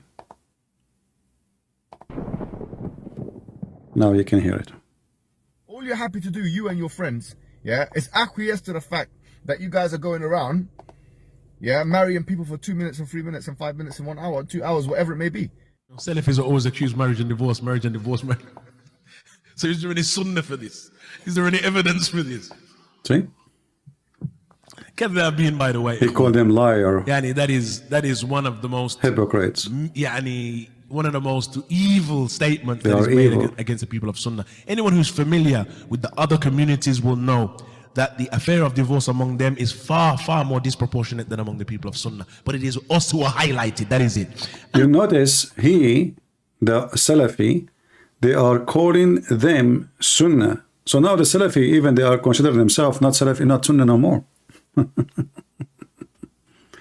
So, you know, this is why, if I want to give you the definition about each one of them, I will not be able, because every of those names have millions sect inside. Like when we say Shia is a Shia one sect, no, they kill each other too. There's the 12 Imams, there's millions. Actually, every few months there is a new sect. Like now there is a new sect. They believe that the Mahdi, he is here. Let me see if I can find the video.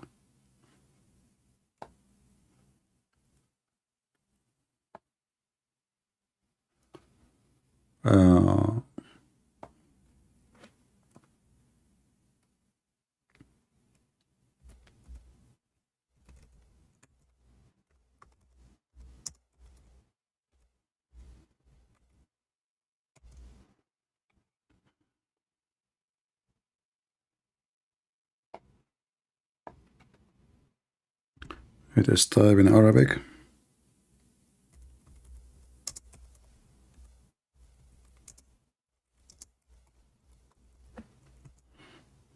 I'm trying just to remember what the search. This is a guy, he claimed that he is the Mahdi.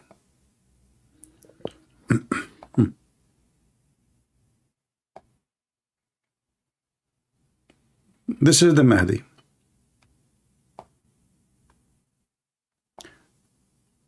And then you will find many, they will start following the guy.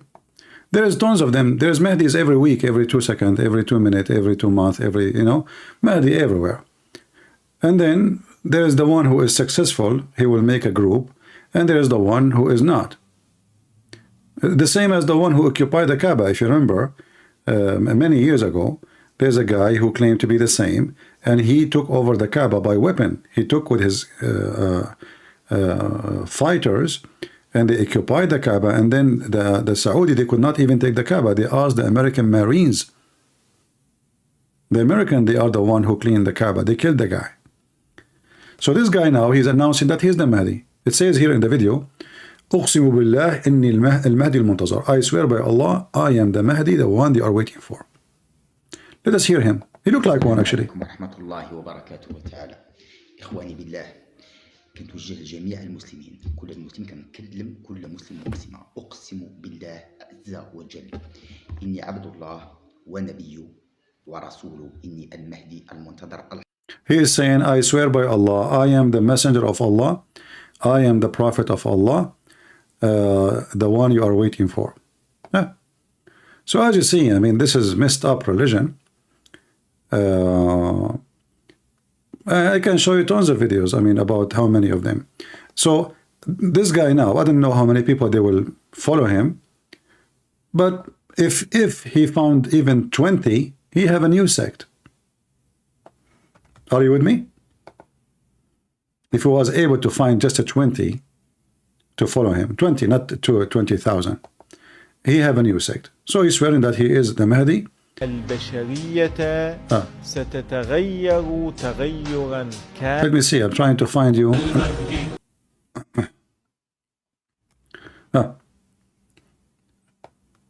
This is a song for the army of the Mahdi. And you see the Mahdi, his face is shiny, like he is. It says in Arabic, Al-Imam al-Mahdi sayadharu min al-Iraqi al-Kufa. So the Imam, the Mahdi, is going to appear, where his appearance will be, from Iraq, from the area of Al-Kufa and Najaf. Very soon, inshallah. Al-Mahdi qadim. Mahdi is coming. Mahdi. All of those are Mahdi. Look how shiny he is. Look, hold on. Do you see how shiny his head? Hey, Muhammad, where is your sunglasses, man? Seriously, I need it. I mean, I cannot look longer. I mean, this video is making me blind. He is shiny like that? Are you serious?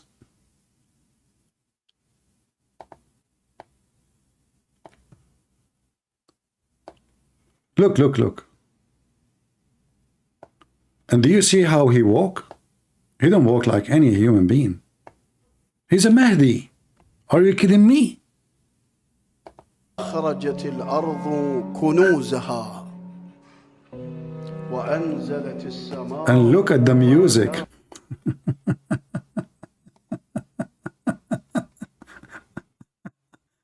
Can I have your email? Another Mahdi. This is Abdul. He was killed by the Israeli army, and look what they put in his nose. By the way, he's dead. They make him smile.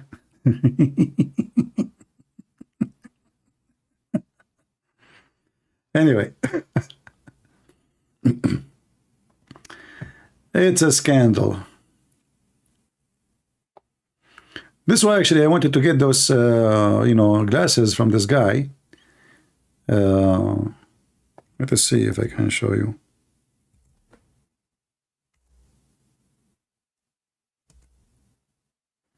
Maybe I can find you a real English video. What was that?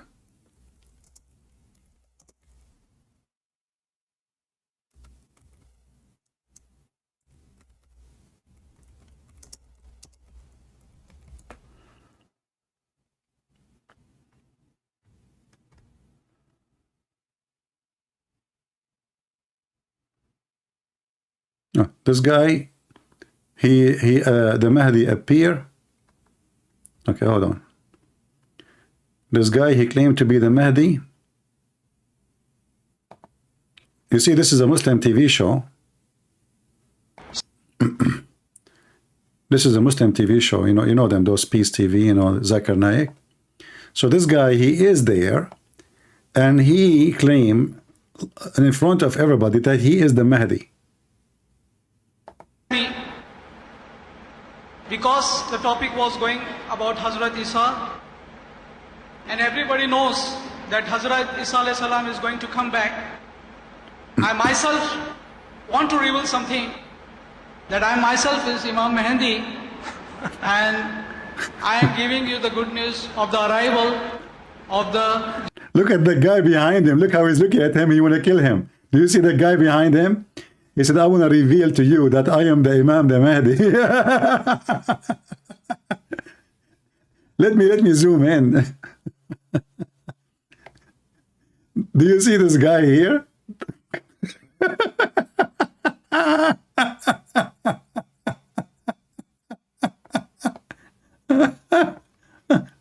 Everybody is the Mahdi. Brother and sister, let me reveal to you the truth. I am the Mahdi. Because the Messiah is coming and I have to prepare for him. You are the Mahdi. I mean, okay, no problem. I mean, if Muhammad is a prophet, I mean, why not? And who is this Mahdi is? Look at the guy behind him. You want to reveal what? What you want to reveal to us? Just, are you serious? Arrival of the Jesus Christ, be peace upon him. You are the Mahdi? I am just... Don't laugh at me, because I am the Allah's message which I have taken, and Allah has told me that you have to go and tell, because this is the high time. This is the high time. We are not doing what we are ordered to. I have one question for you. We have a question for him. He is going to examine him. This guy is an expert about Mahdi. He's expert. Okay, what is the question? You will ask him to show you his private part, because Mahdi have a big private part? If you don't mind. Imam Mahdi is going to speak Arabic, as you know. Uh-oh, I speak Arabic.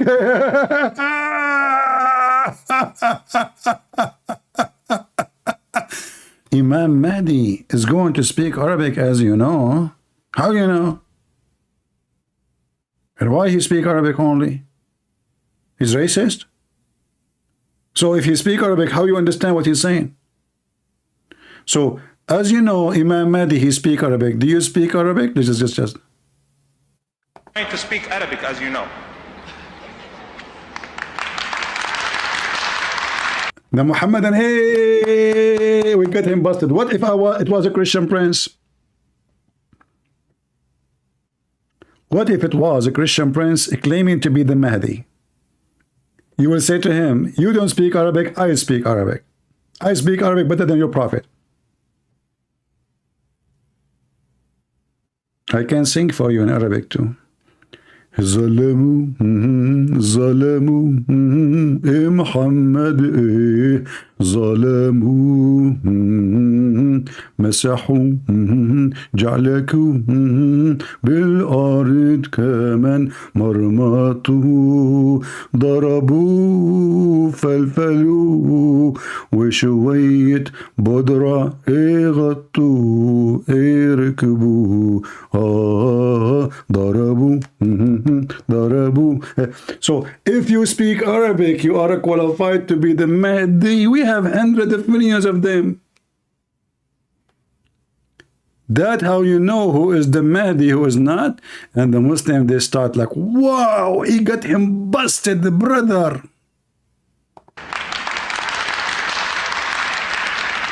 أعوذ بالله من الشيطان الرجيم بسم الله الرحمن الرحيم He speak Arabic. الحمد لله الرجيم بسم الله الرحمن Look.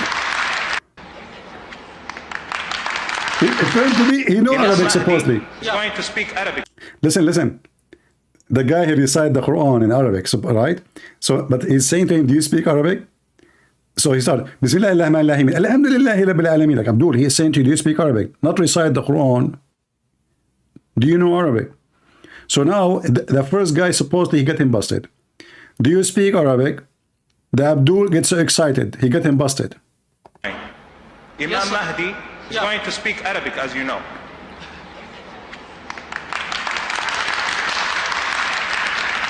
أعوذ بالله من الشيطان الرجيم بسم الله الرحمن الرحيم الحمد لله رب العالمين الرحمن الرحيم مالك يوم الدين إياك نعبد وإياك نستعين اهدنا الصراط المستقيم. Brother, this is not enough.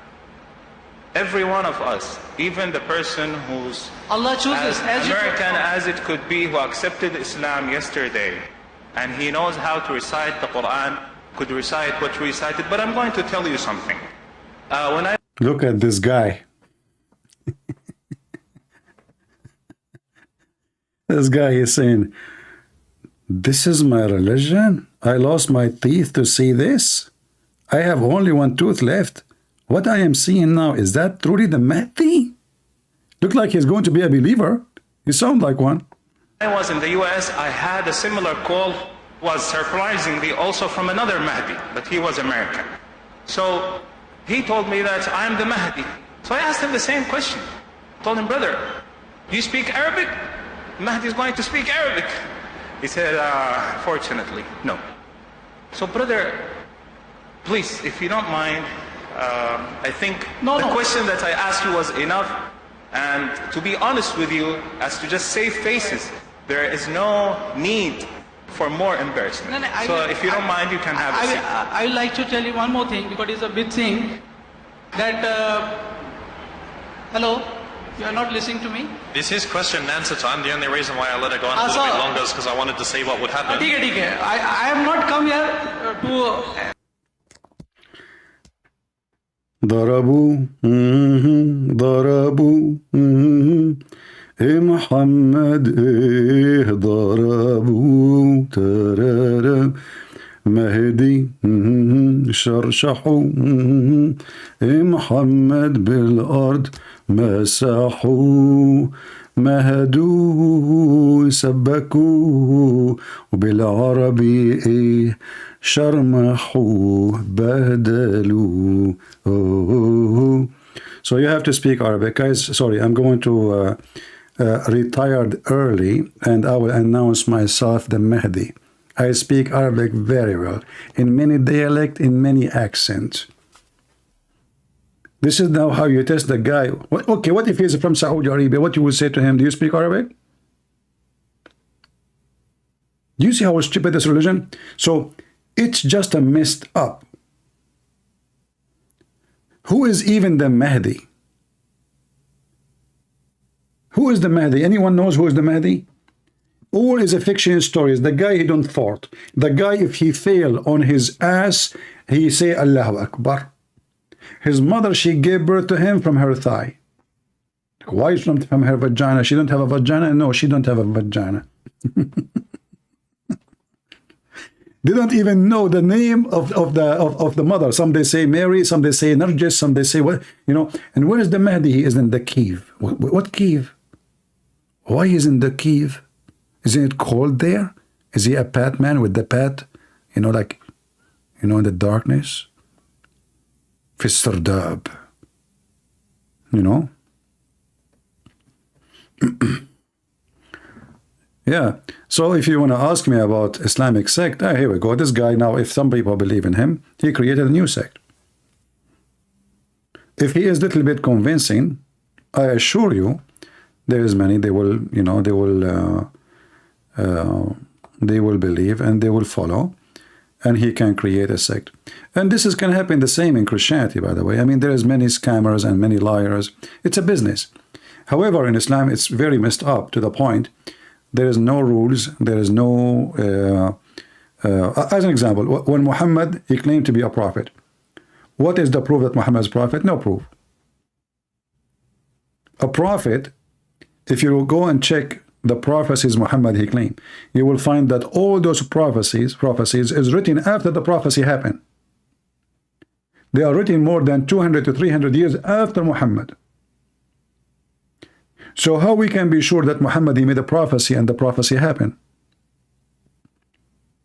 So after I die, 300 years later or 200 years later, you claim I said something, but there's no proof that I said that. You know, if you ask the Muslims about the book, it's called Al-Bukhari.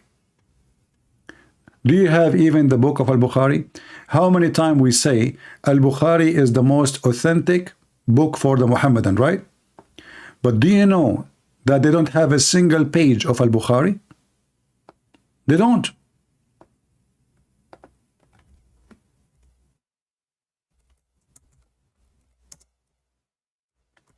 All the books you see, it's called Al-Bukhari, have nothing to do with Al-Bukhari.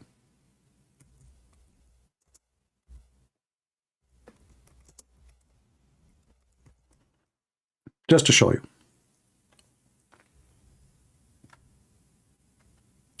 It says Sahih al-Bukhari.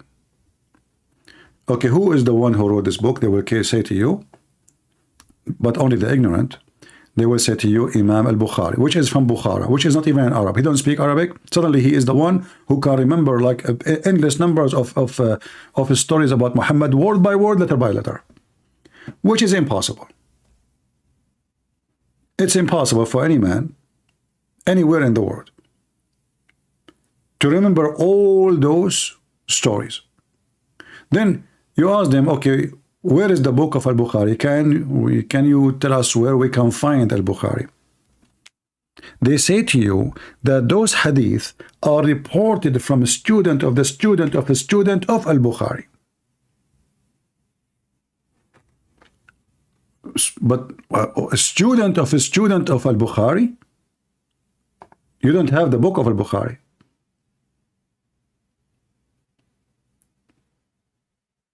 How you know that those are true stories? So everything they have, even the one it's called authentic, it's not exist. Like the Quran. The Quran itself is called what? They call it the book of Uthman, right? If you go and see that this is the most famous one, there's many copies of the Quran. If you go in page number 1, it's page number A actually, not 1. In the Arabic, actually, in fact, it's not even called Quran. It's called Mus'haf. Mus'haf, which means pages. Not Quran. There is no Quran. In page A, it says, كتب هذا المصحف الكريم وضبط على ما يوافق رواية حفص بن سليمان ابن المغيرة الأسد الكوفي لقراءة عاصم ابن النجود الكوفي التابع عن. So let me translate a little bit. This is a book, or this is a page is written according to the report or the tale of the recitation of Hafs. Who? Hafs. Was Hafs exist in the time of Muhammad? He was 200 years after.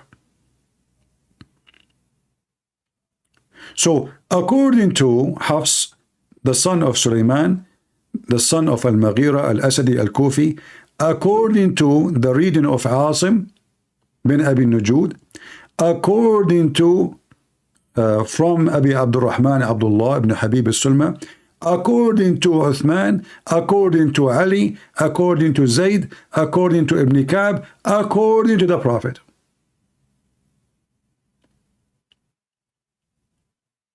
So where is the Quran? There is a Muslim, he made a video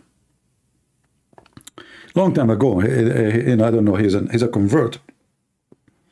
He called himself Bilal. I'm sure you know him. He said, the Bible written according to John. John who? Luke who? Mark who? Matthew who? If we ask those Muslims, we know who is Mark, we know who is Luke, we know them. We know even the names of their fathers. We know where they are. We know which city. We know everything about them. And now we know who's Hafs. Hafs, according to Muslims, is a thief. To the point he is not trustworthy. To the point Muslims don't accept any hadith from him. If I search for Hafs, he was a liar. Let me see if I can find it in English. And who is the one saying Hafs was a liar? The one who they copied the Quran from him, the Muslims.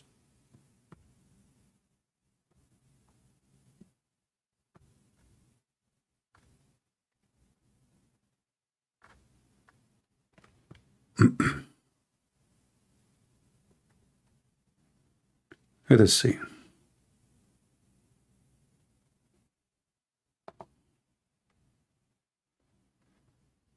I found something else.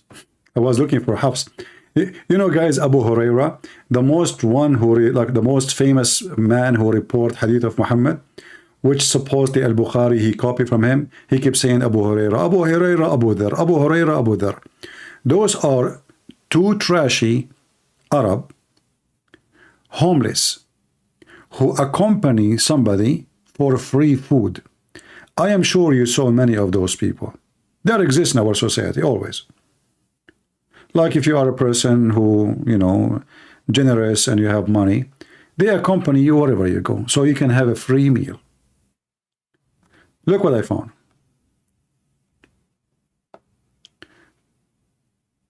This is, let us here. This is the most authentic reporters of the hadith, the companion of the Prophet, Abu Huraira, which means the father of the cats. Falsification of the tradition hadith.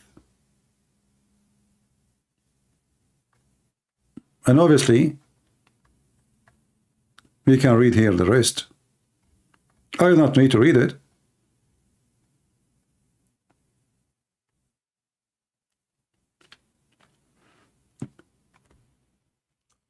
But you will find millions of things in the hadith.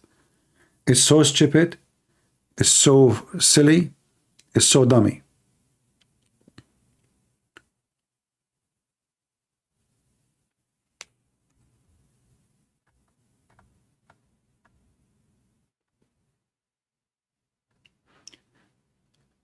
And I was called Abu Huraira because of a small kitten used to play with. Different hadith. I used to tend to herd, and I had a small kitten, a kitten. When it was night time, I would place her on a tree. When it was morning, I would take her and play with her. So I was called Abu Huraira, man of the small kitten. So I mean, here they're doing supposed study about this guy, and they come to a conclusion that he is a big fat liar and he is, he's not trustworthy.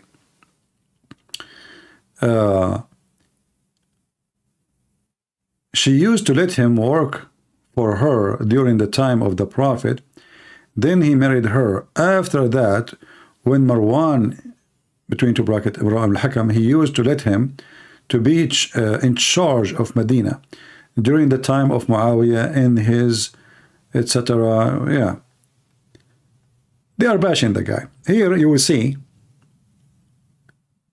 as I told you just a minute ago, I placed myself at the service of the daughter of Ghazwan in exchange for food for my stomach and for something to wear on my feet. Now, you see, when I said to you that Abu Huraira and those guys, they used to accompany Muhammad, it's just for free food. Wherever Muhammad he goes, they go with him. Because wherever he goes, he get a free food. He's a prophet, remember, you know. So they accompany the guy just for the sake of a free accommodation. In the same time, those guys, they notice that now they are important because they can report what Muhammad said. So they keep reporting stories the prophet said. So now they became like, their job is to report what the prophet said. So now they become a point of interest, and suddenly from people who they have nothing to do in life, no job, no work, no future, nothing. They accompany a guy just for the sake of food. Suddenly they become so important, and they are a point of interest and all the light on them because they are the one who can tell you what the prophet said. And they start saying things nobody heard. Abu Huraira said, that's it. Abu Huraira, he's a trustworthy. But how a person like this can be trustworthy?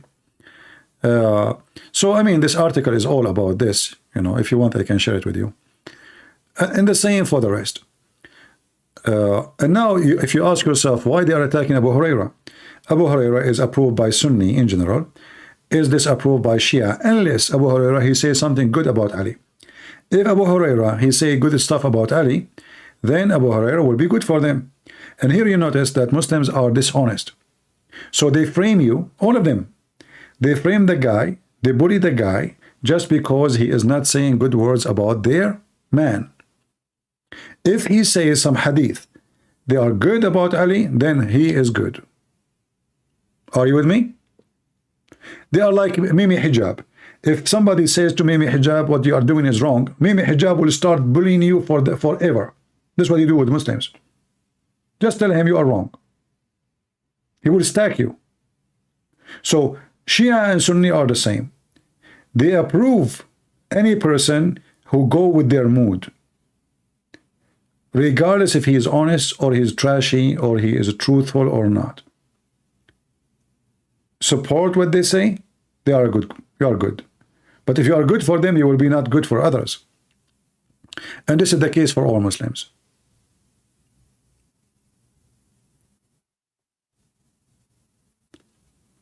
All right.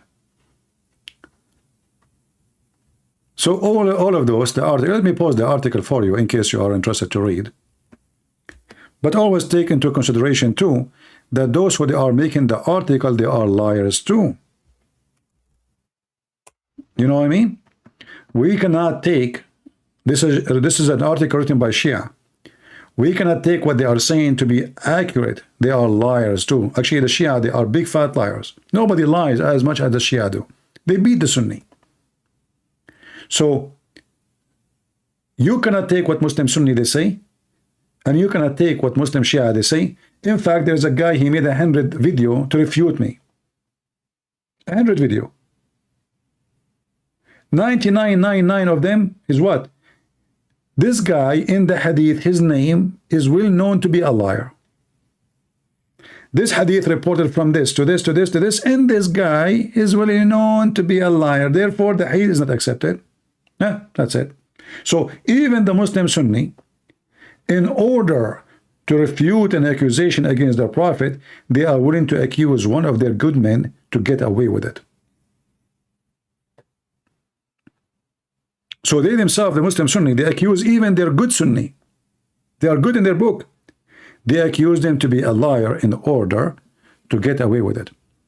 Like, you know, I posted for you here the video I showed you here. I mean, sorry, the hadith about the sunset. You know,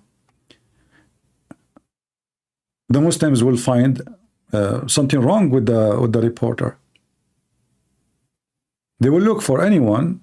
He's not important for them to throw him in the bus, and they say he is a liar. Therefore, this is not an against the Prophet. It cannot be used. But as you see, this is Sahih Bukhari. This is the most authentic. Even the one that says Sahih, suddenly they say it's not Sahih. It says Sahih, it's not Sahih. It says in your book Sahih.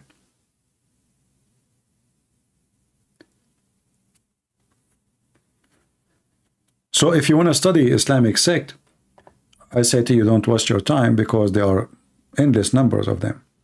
And the funny, actually, this is proof that Muhammad is a fraud. Why? Because Muhammad, he said that his religion will be 73 sect.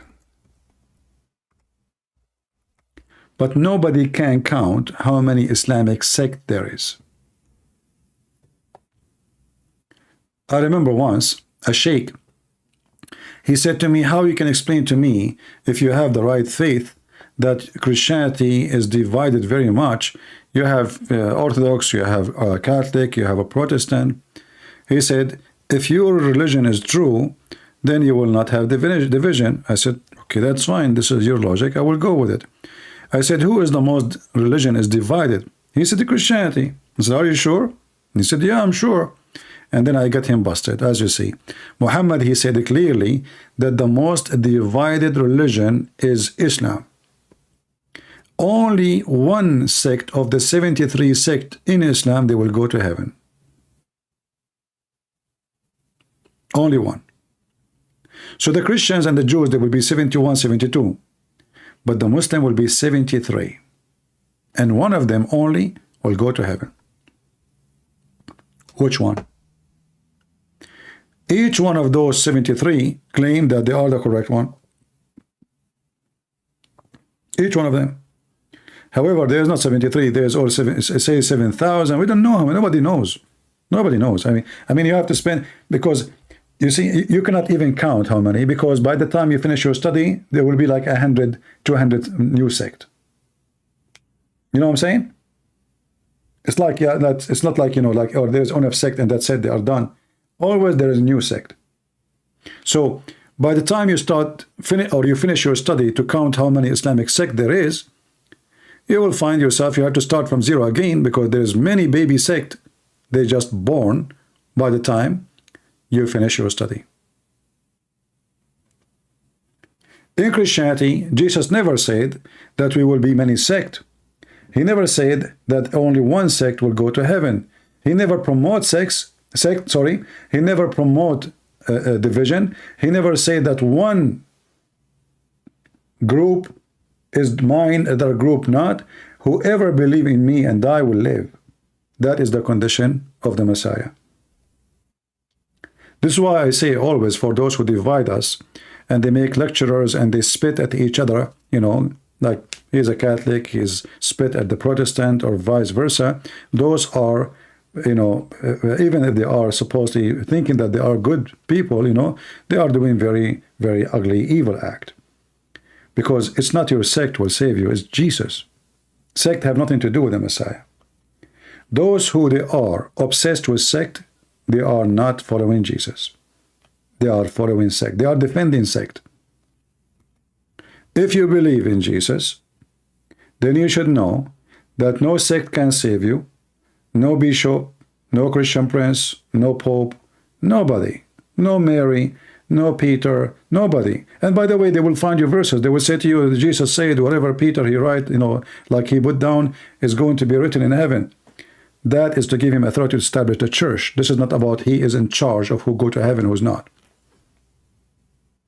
It's only, the judge only is the Messiah. There's no other judge. The disciple of Jesus themselves, they have to confess their sin. That's what the Bible says. They write letters to each other. They say, brother, let us confess sin to each other.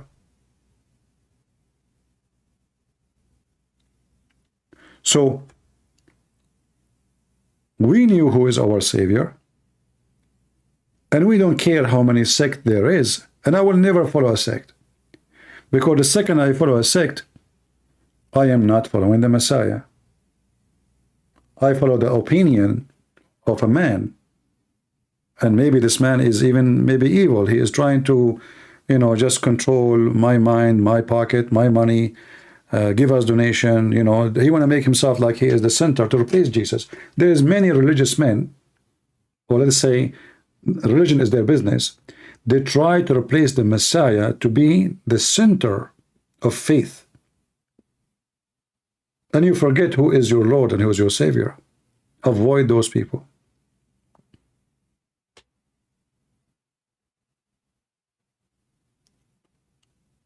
There's nobody will save you except Him. The Savior for Peter is the Messiah. The Savior of Paul is the Messiah. The Savior of every human being is the Messiah. So if you think that there is somebody else can save you, you're a fool. The only thing make you true Christian is believing in the Messiah, that He is God's Son who came to this earth for the sake of saving us. He died on the cross. He's coming back. You believe in the Father, the Son, the Holy Spirit. And then if you believe in that, you are a Christian. If you believe Jesus was an angel, all this madness, you are not a Christian. Angel cannot save you. Only divine God can save, because the decision of who's going to go to heaven, who is going to go to hell, is in the hand of God. And the Messiah, He made it clear that all of this is given to me from my Father. Over the flesh, I am the judge. So I advise always people not to be the same as the Muslims, because look what happened. Even in history, when a Christian, they go after a sect, what they do, they kill each other. They become like Muslims. In a certain time, the Christians, they were killing each other. And instead of worshiping Jesus and being peaceful, people of God who love peace, they start attacking each other. Very dark ages. The same as Muhammad and his followers. This is what happened when you follow the man, the sect leader. But when you follow God, there is no way you are going to take a sword and kill a brothers of yours who believe in Jesus as your Lord, as your Savior.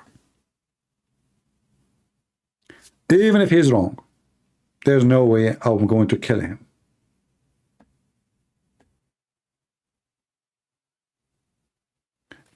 If he don't believe in the Messiah, then he is no Christian. If you don't believe that the Messiah is the Savior, he is no Christian.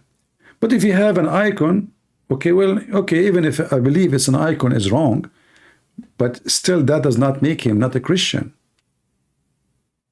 I do wrong too. You do wrong too. At least when he did that wrong, he do it because he loved the Lord, not because he's a bad person. The wrong I do, it make me bad.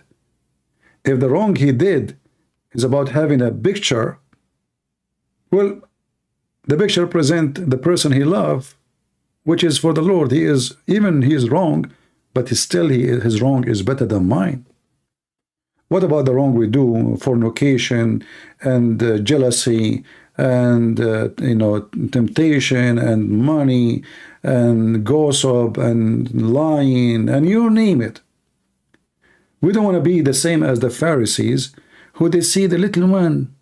The little one they can see. They go after you for the little one, but the big one, the camel, they make the camel go in the thread when they want.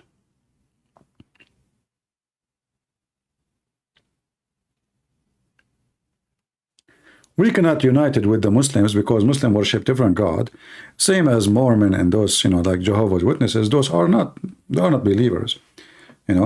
Those are satanic. Those are satanic belief, and we can prove it easy that they are satanic. But we as a Christians, always I advise you always, avoid even to associate with somebody. He do division. Doesn't matter what church he go to. He's a Protestant, he's a Catholic. Stay away from them because they will make hate your heart. Remember, Christianity is against hatred. When we speak against Islam, not because we hate Muslims, but because we hate the hate of Islam. That is a good hate. You hate the hate, which means you refuse hate. We are not against Islam because we hate Muslims. This is another reason. So if you are going to follow a priest, he starts spitting at other person just because he's from different church. Well, he is not a priest. And this is not how Christians act. If I know somebody is wrong, I want to convince him that he's wrong and understanding the verse in the Bible. Is that by spitting at him? Is that by calling him bastard, whatever name? Or by saying to him, okay, let's read together. Either you convince me or I convince you. You know, even the disciple of Jesus, they send letters to each other to discuss about what to agree, what not to agree. Nobody spit at anybody.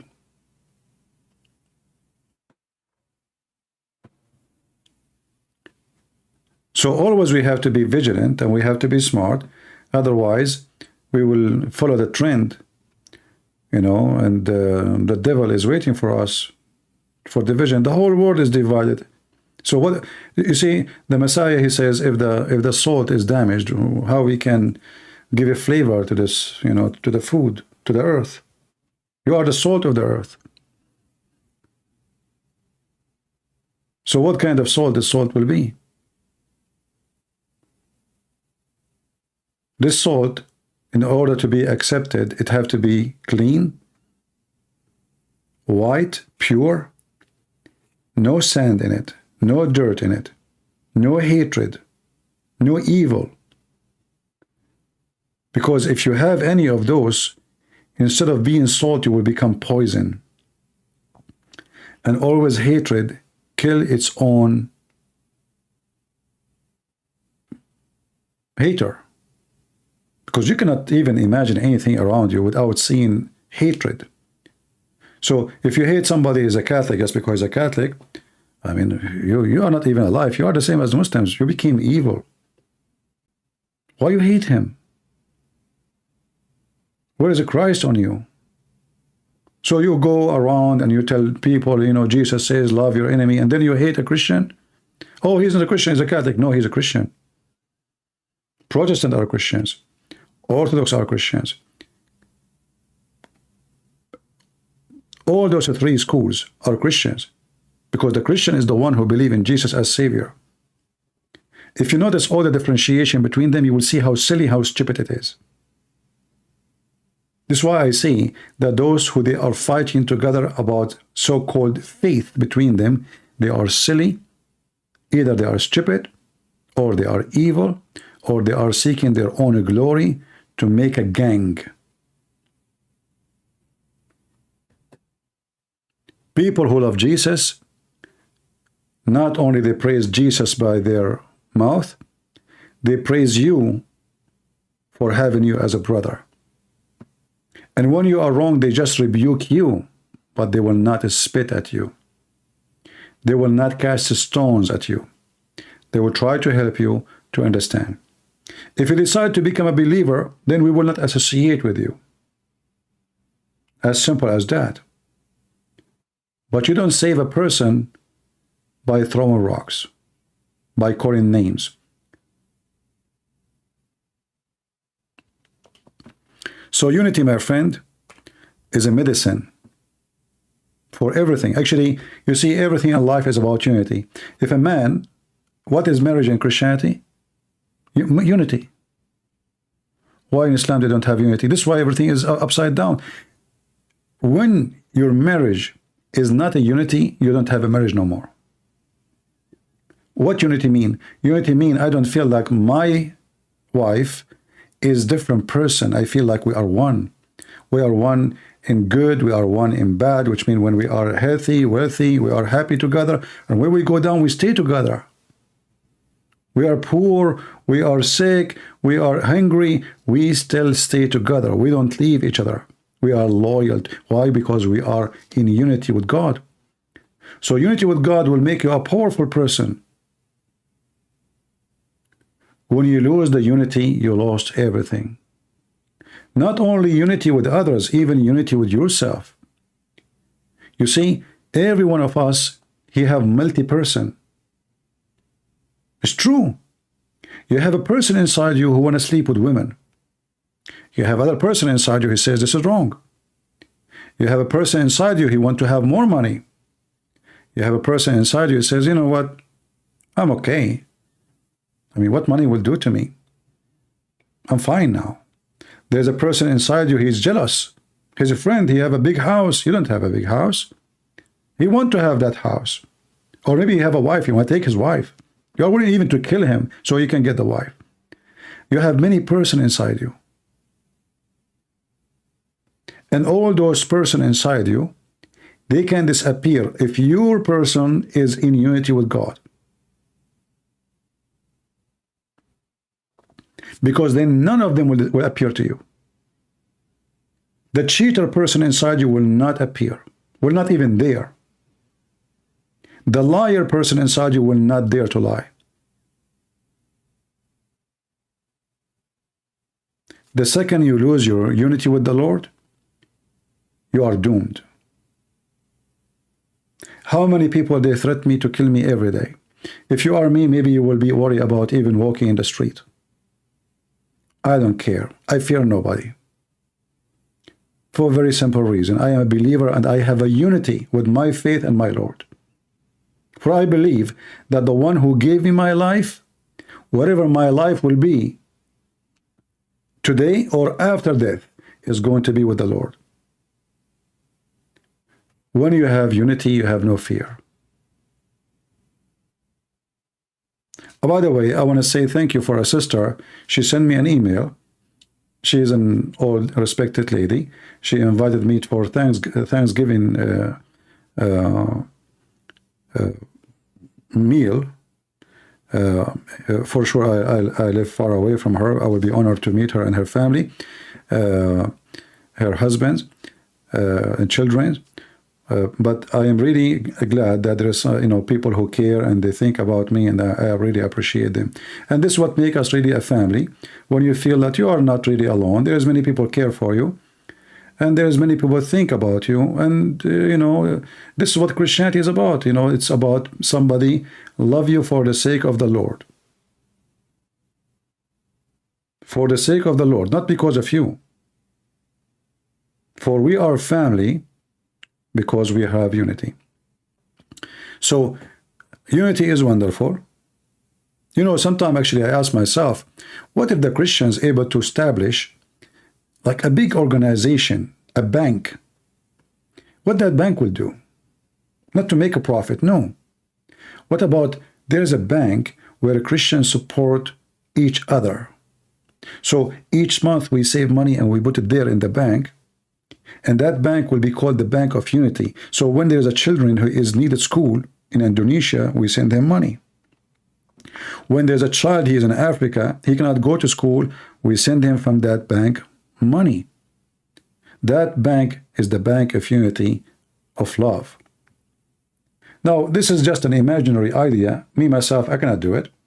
But I hope one day that somebody will be able to do so, to gather all the Christians together and to make such an association without, to form it in a way there's no way for corruption. Like, let's say the bank account is open online, everybody can see. For sure, not everybody can log in and hack it, but everybody can see what pennies is there. So nobody can steal, nobody can, because always money brings fraud. Unity is so beautiful. Imagine if we have all of us, we are like together as a one family, and then one of us, he have a cancer. How many of us will help? All of us. So this person who was crying for, fighting his cancer, his family will not be worried because he's not alone. When you are alone, you have too many things to worry about. And the bigger the family you have, the less worry you have. For when you go down, all of them, they will be responsible. You die, people will take care of your children. They will not leave them alone because there is many people loves you and love your family. So unity, my friend, is a key to solve many problems in our life. And I wish you can establish such a thing in your community, like even local community, like gather yourself, like let's say 20, 50, make a unity together. Like, when one of us, let's make a promise. When one of us go down, we give hands and help. Unity is happiness. It is stability. It is health. It's everything you can imagine. And all of this can be, there's one thing can unite us, is the Messiah. He have to be always the center, not a priest, not a Christian prince. Because the same person who might one day invite you for unity might be the same person who divide you. Why? Because a human being can change. Sadly, human beings change. Sometimes change for bad, sometimes change for good. Sometimes you'll find somebody who was a criminal, he turned to be a good person. And then the good person, he turned to be a criminal. But there is only one person he never changed. That is the Messiah. So you bring unity with the Messiah to your life, and that unity is the core, which never change. People change, yes, but that core of unity will never change. And that always will stay healthy. So I hope, don't call me prophet, I will block you. Don't even make such a mistake. This is a warning for you, Satan. Don't call me prophet. Those who call themselves prophets these days, they are a scam. We have enough scams. We just said unity around the Lord, not around somebody claimed to be a prophet. Anyone he come to you, he claimed that he is a prophet, he is a scam. You know better.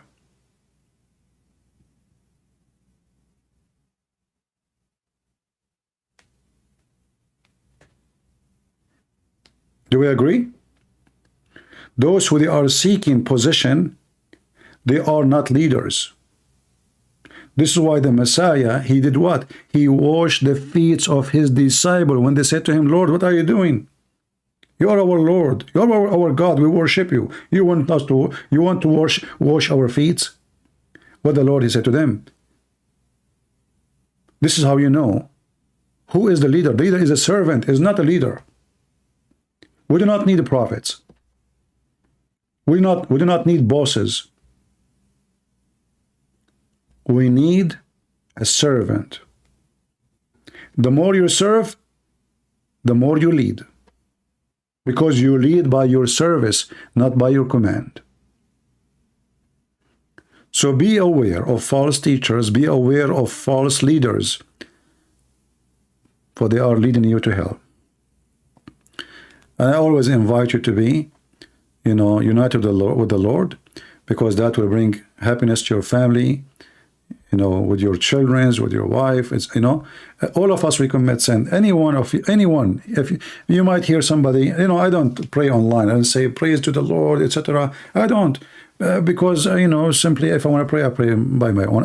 If I pray, maybe if I'm eating lunch with somebody, a friend, but it's not a person who prays the Lord in the front of a microphone who deserve to be your leader. It is somebody, when you need him, he is there for you.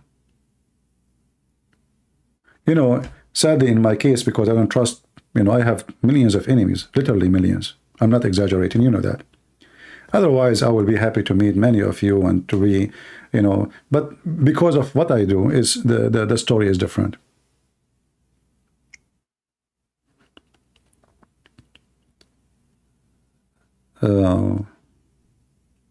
Anyway, you don't have to agree with me. This is my own opinion. I believe anyone who claims to be a prophet today is a scam. I met some of them. You will notice that all of them, they have big villas and they have very fancy life, and and they use religion just to take over. Anyone who seek privilege is a false man. If you go right now to my Patreon, did you see any locked post? You know what locked mean, right? Locked mean you cannot see it unless you are donating. Do you notice? And by the way, it takes me more work because this is stupid Patreon app. You have to click a couple of times to make it public because it's designed for people who are paying money only.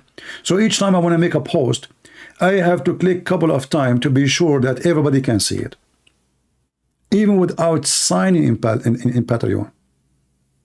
But then you will find that Patreon is designed that if you don't pay, you cannot see. Correct?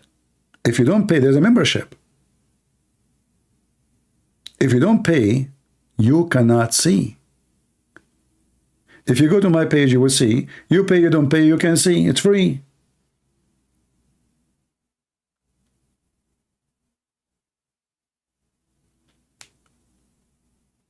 When you are tempted by money and you worship money, then you are going to be doomed, and you will be willing to do anything to take advantage of people around you. Oh, I'm not going to let those people join me unless they pay me. So always those who claim to be prophet or a special person or anything, the second you see that they are seeking their own privilege and their work is not for free, obviously their work is not for free. For a reason.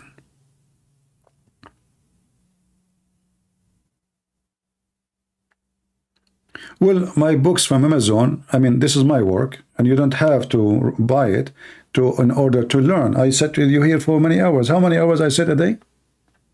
So my book, it to support me. Still, I need to pay for my gas. I need to pay for, you know, so I support myself. You do not, but you don't need to buy it. And I have most of my books actually published for free in many languages. I do my best to make it in the limit I just can survive. And you know, I don't have retirement. You never know. I mean, if I get sick now, I don't have health insurance. So you have to be smart, not stupid at the same time, right? However, my work, I spend time with people. I stay all the time. You can talk to me. You can ask me questions, if you know, as much as you want. You do not need to get my books.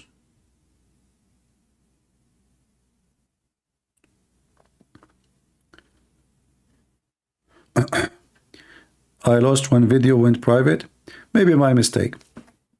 Yeah, always my channel. If you go right now, let us see here.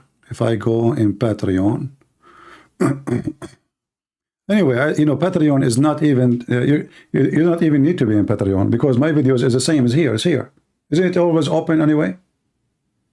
You know what I mean? Isn't it my video here is where Patreon is? You do not need to go Patreon. Patreon is to get notification because obviously YouTube censor me. I have 100,000, 44,000 something, but you will notice that, you know, people never get notification for my life.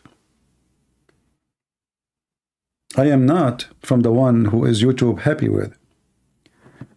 I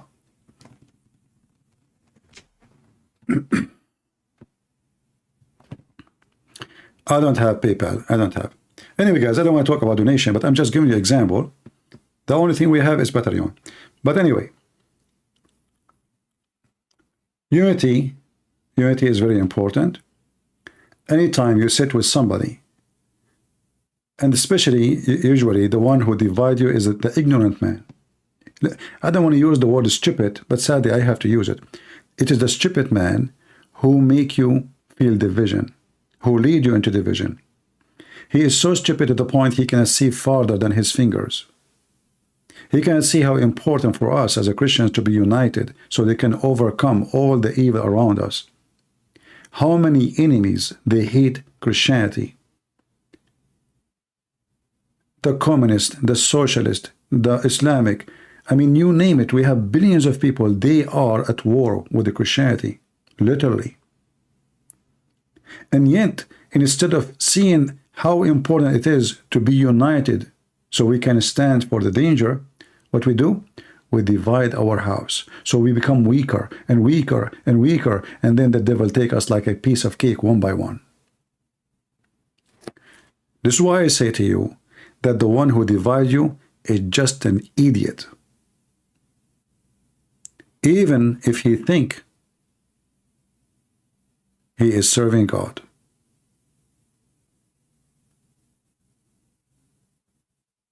Are you with me?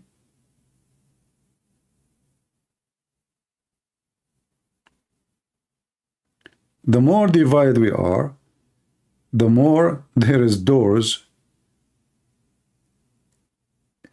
or let us say holes in the gate, like the gate which is fighting the enemy, like we are behind the, you know, the walls of faith. But then they will find a way, because we are divided. The wall is not solid. The wall is not thick. The wall is not high. The weak, you know, the weak wall cannot stand the enemy. And you might ask yourself, like you are talking about it as if you are in like as if you are an army leader, and because this is how it is. We are at war. We are at war, literally, physically. There's people who want to kill Christians physically, and they are killing Christians physically. Go in Africa and see how many Christians every Sunday are attacked and killed. But nobody talk about them, by the way, because they are African.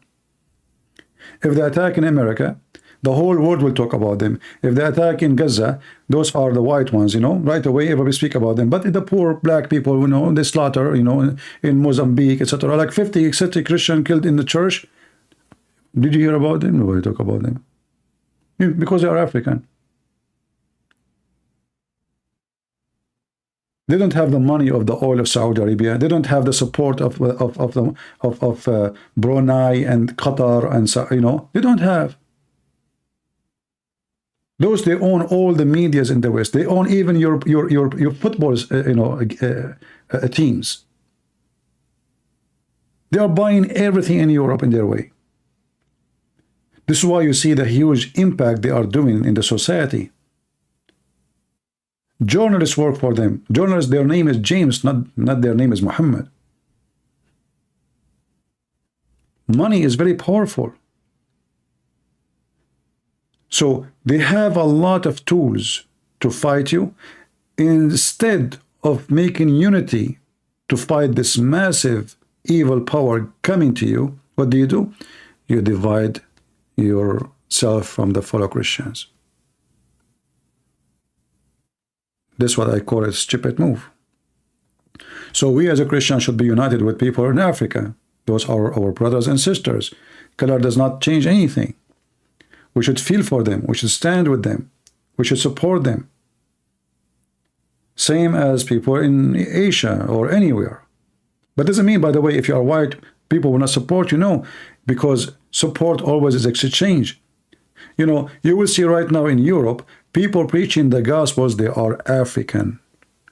So now the white man in Europe, he ignored the Gospel. He thinks it's just a stupid thing. So imagine, one day the white man, he came to Africa to tell him about Jesus. Today the black man is coming to Europe saying to them, you are an idiot. You white man, Jesus is the only one can save you.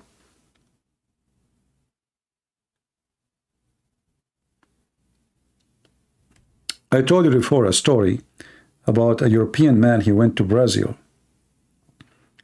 And then he want to go in the jungle, in the Amazon. So he hired a local. This local, during the trip, you know, he have a little book in his hand. So this white European man said to this local, what are you reading? The Brazilian, he said, oh, this is the gospel. European, he laughed. He said, you still read those things? He laughed. So anyway, they keep going in their journey, and then they arrive to a cave. This is the whole purpose, actually, of this trip, to show them how people used to live in those isolated area. So they arrived to a cave, and this cave full of bones of a human. And it looked like a kitchen, like fire, you know, pit. And so he said, what is this? He said, this is here, my tribes, they used to capture a human being and eat them. So the white man, he says, and what about now? He said, do you remember the book you laugh at? He said, you mean the Bible? He said, yes. He said, because of that book, you are not in my dish now. So the stupid white man, he was making fun of that book.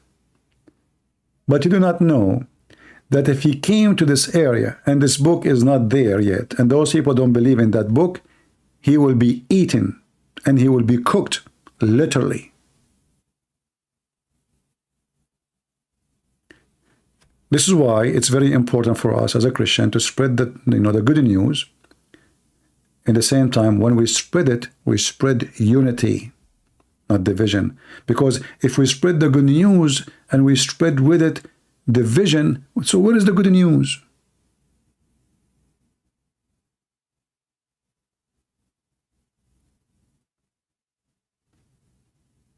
You did not bring the good news yet.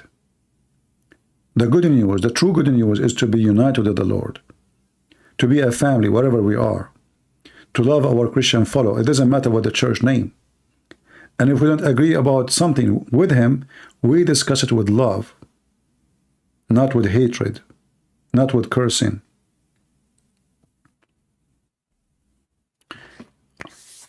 I wasn't going to go live today because simply I have really headache. I will try my best to go tomorrow if I am not getting sick, because I don't feel really good. But I feel so good to be with you guys. I pray the Lord will bring good things to us. And those people who they claim to be people of God, like this guy, you know, and his follow, they will be exposed more and more. And always those fake people, they end where they deserve. I want to say thank you. May the Lord bless you. God is good. So is Jesus. See you soon again. Bye-bye.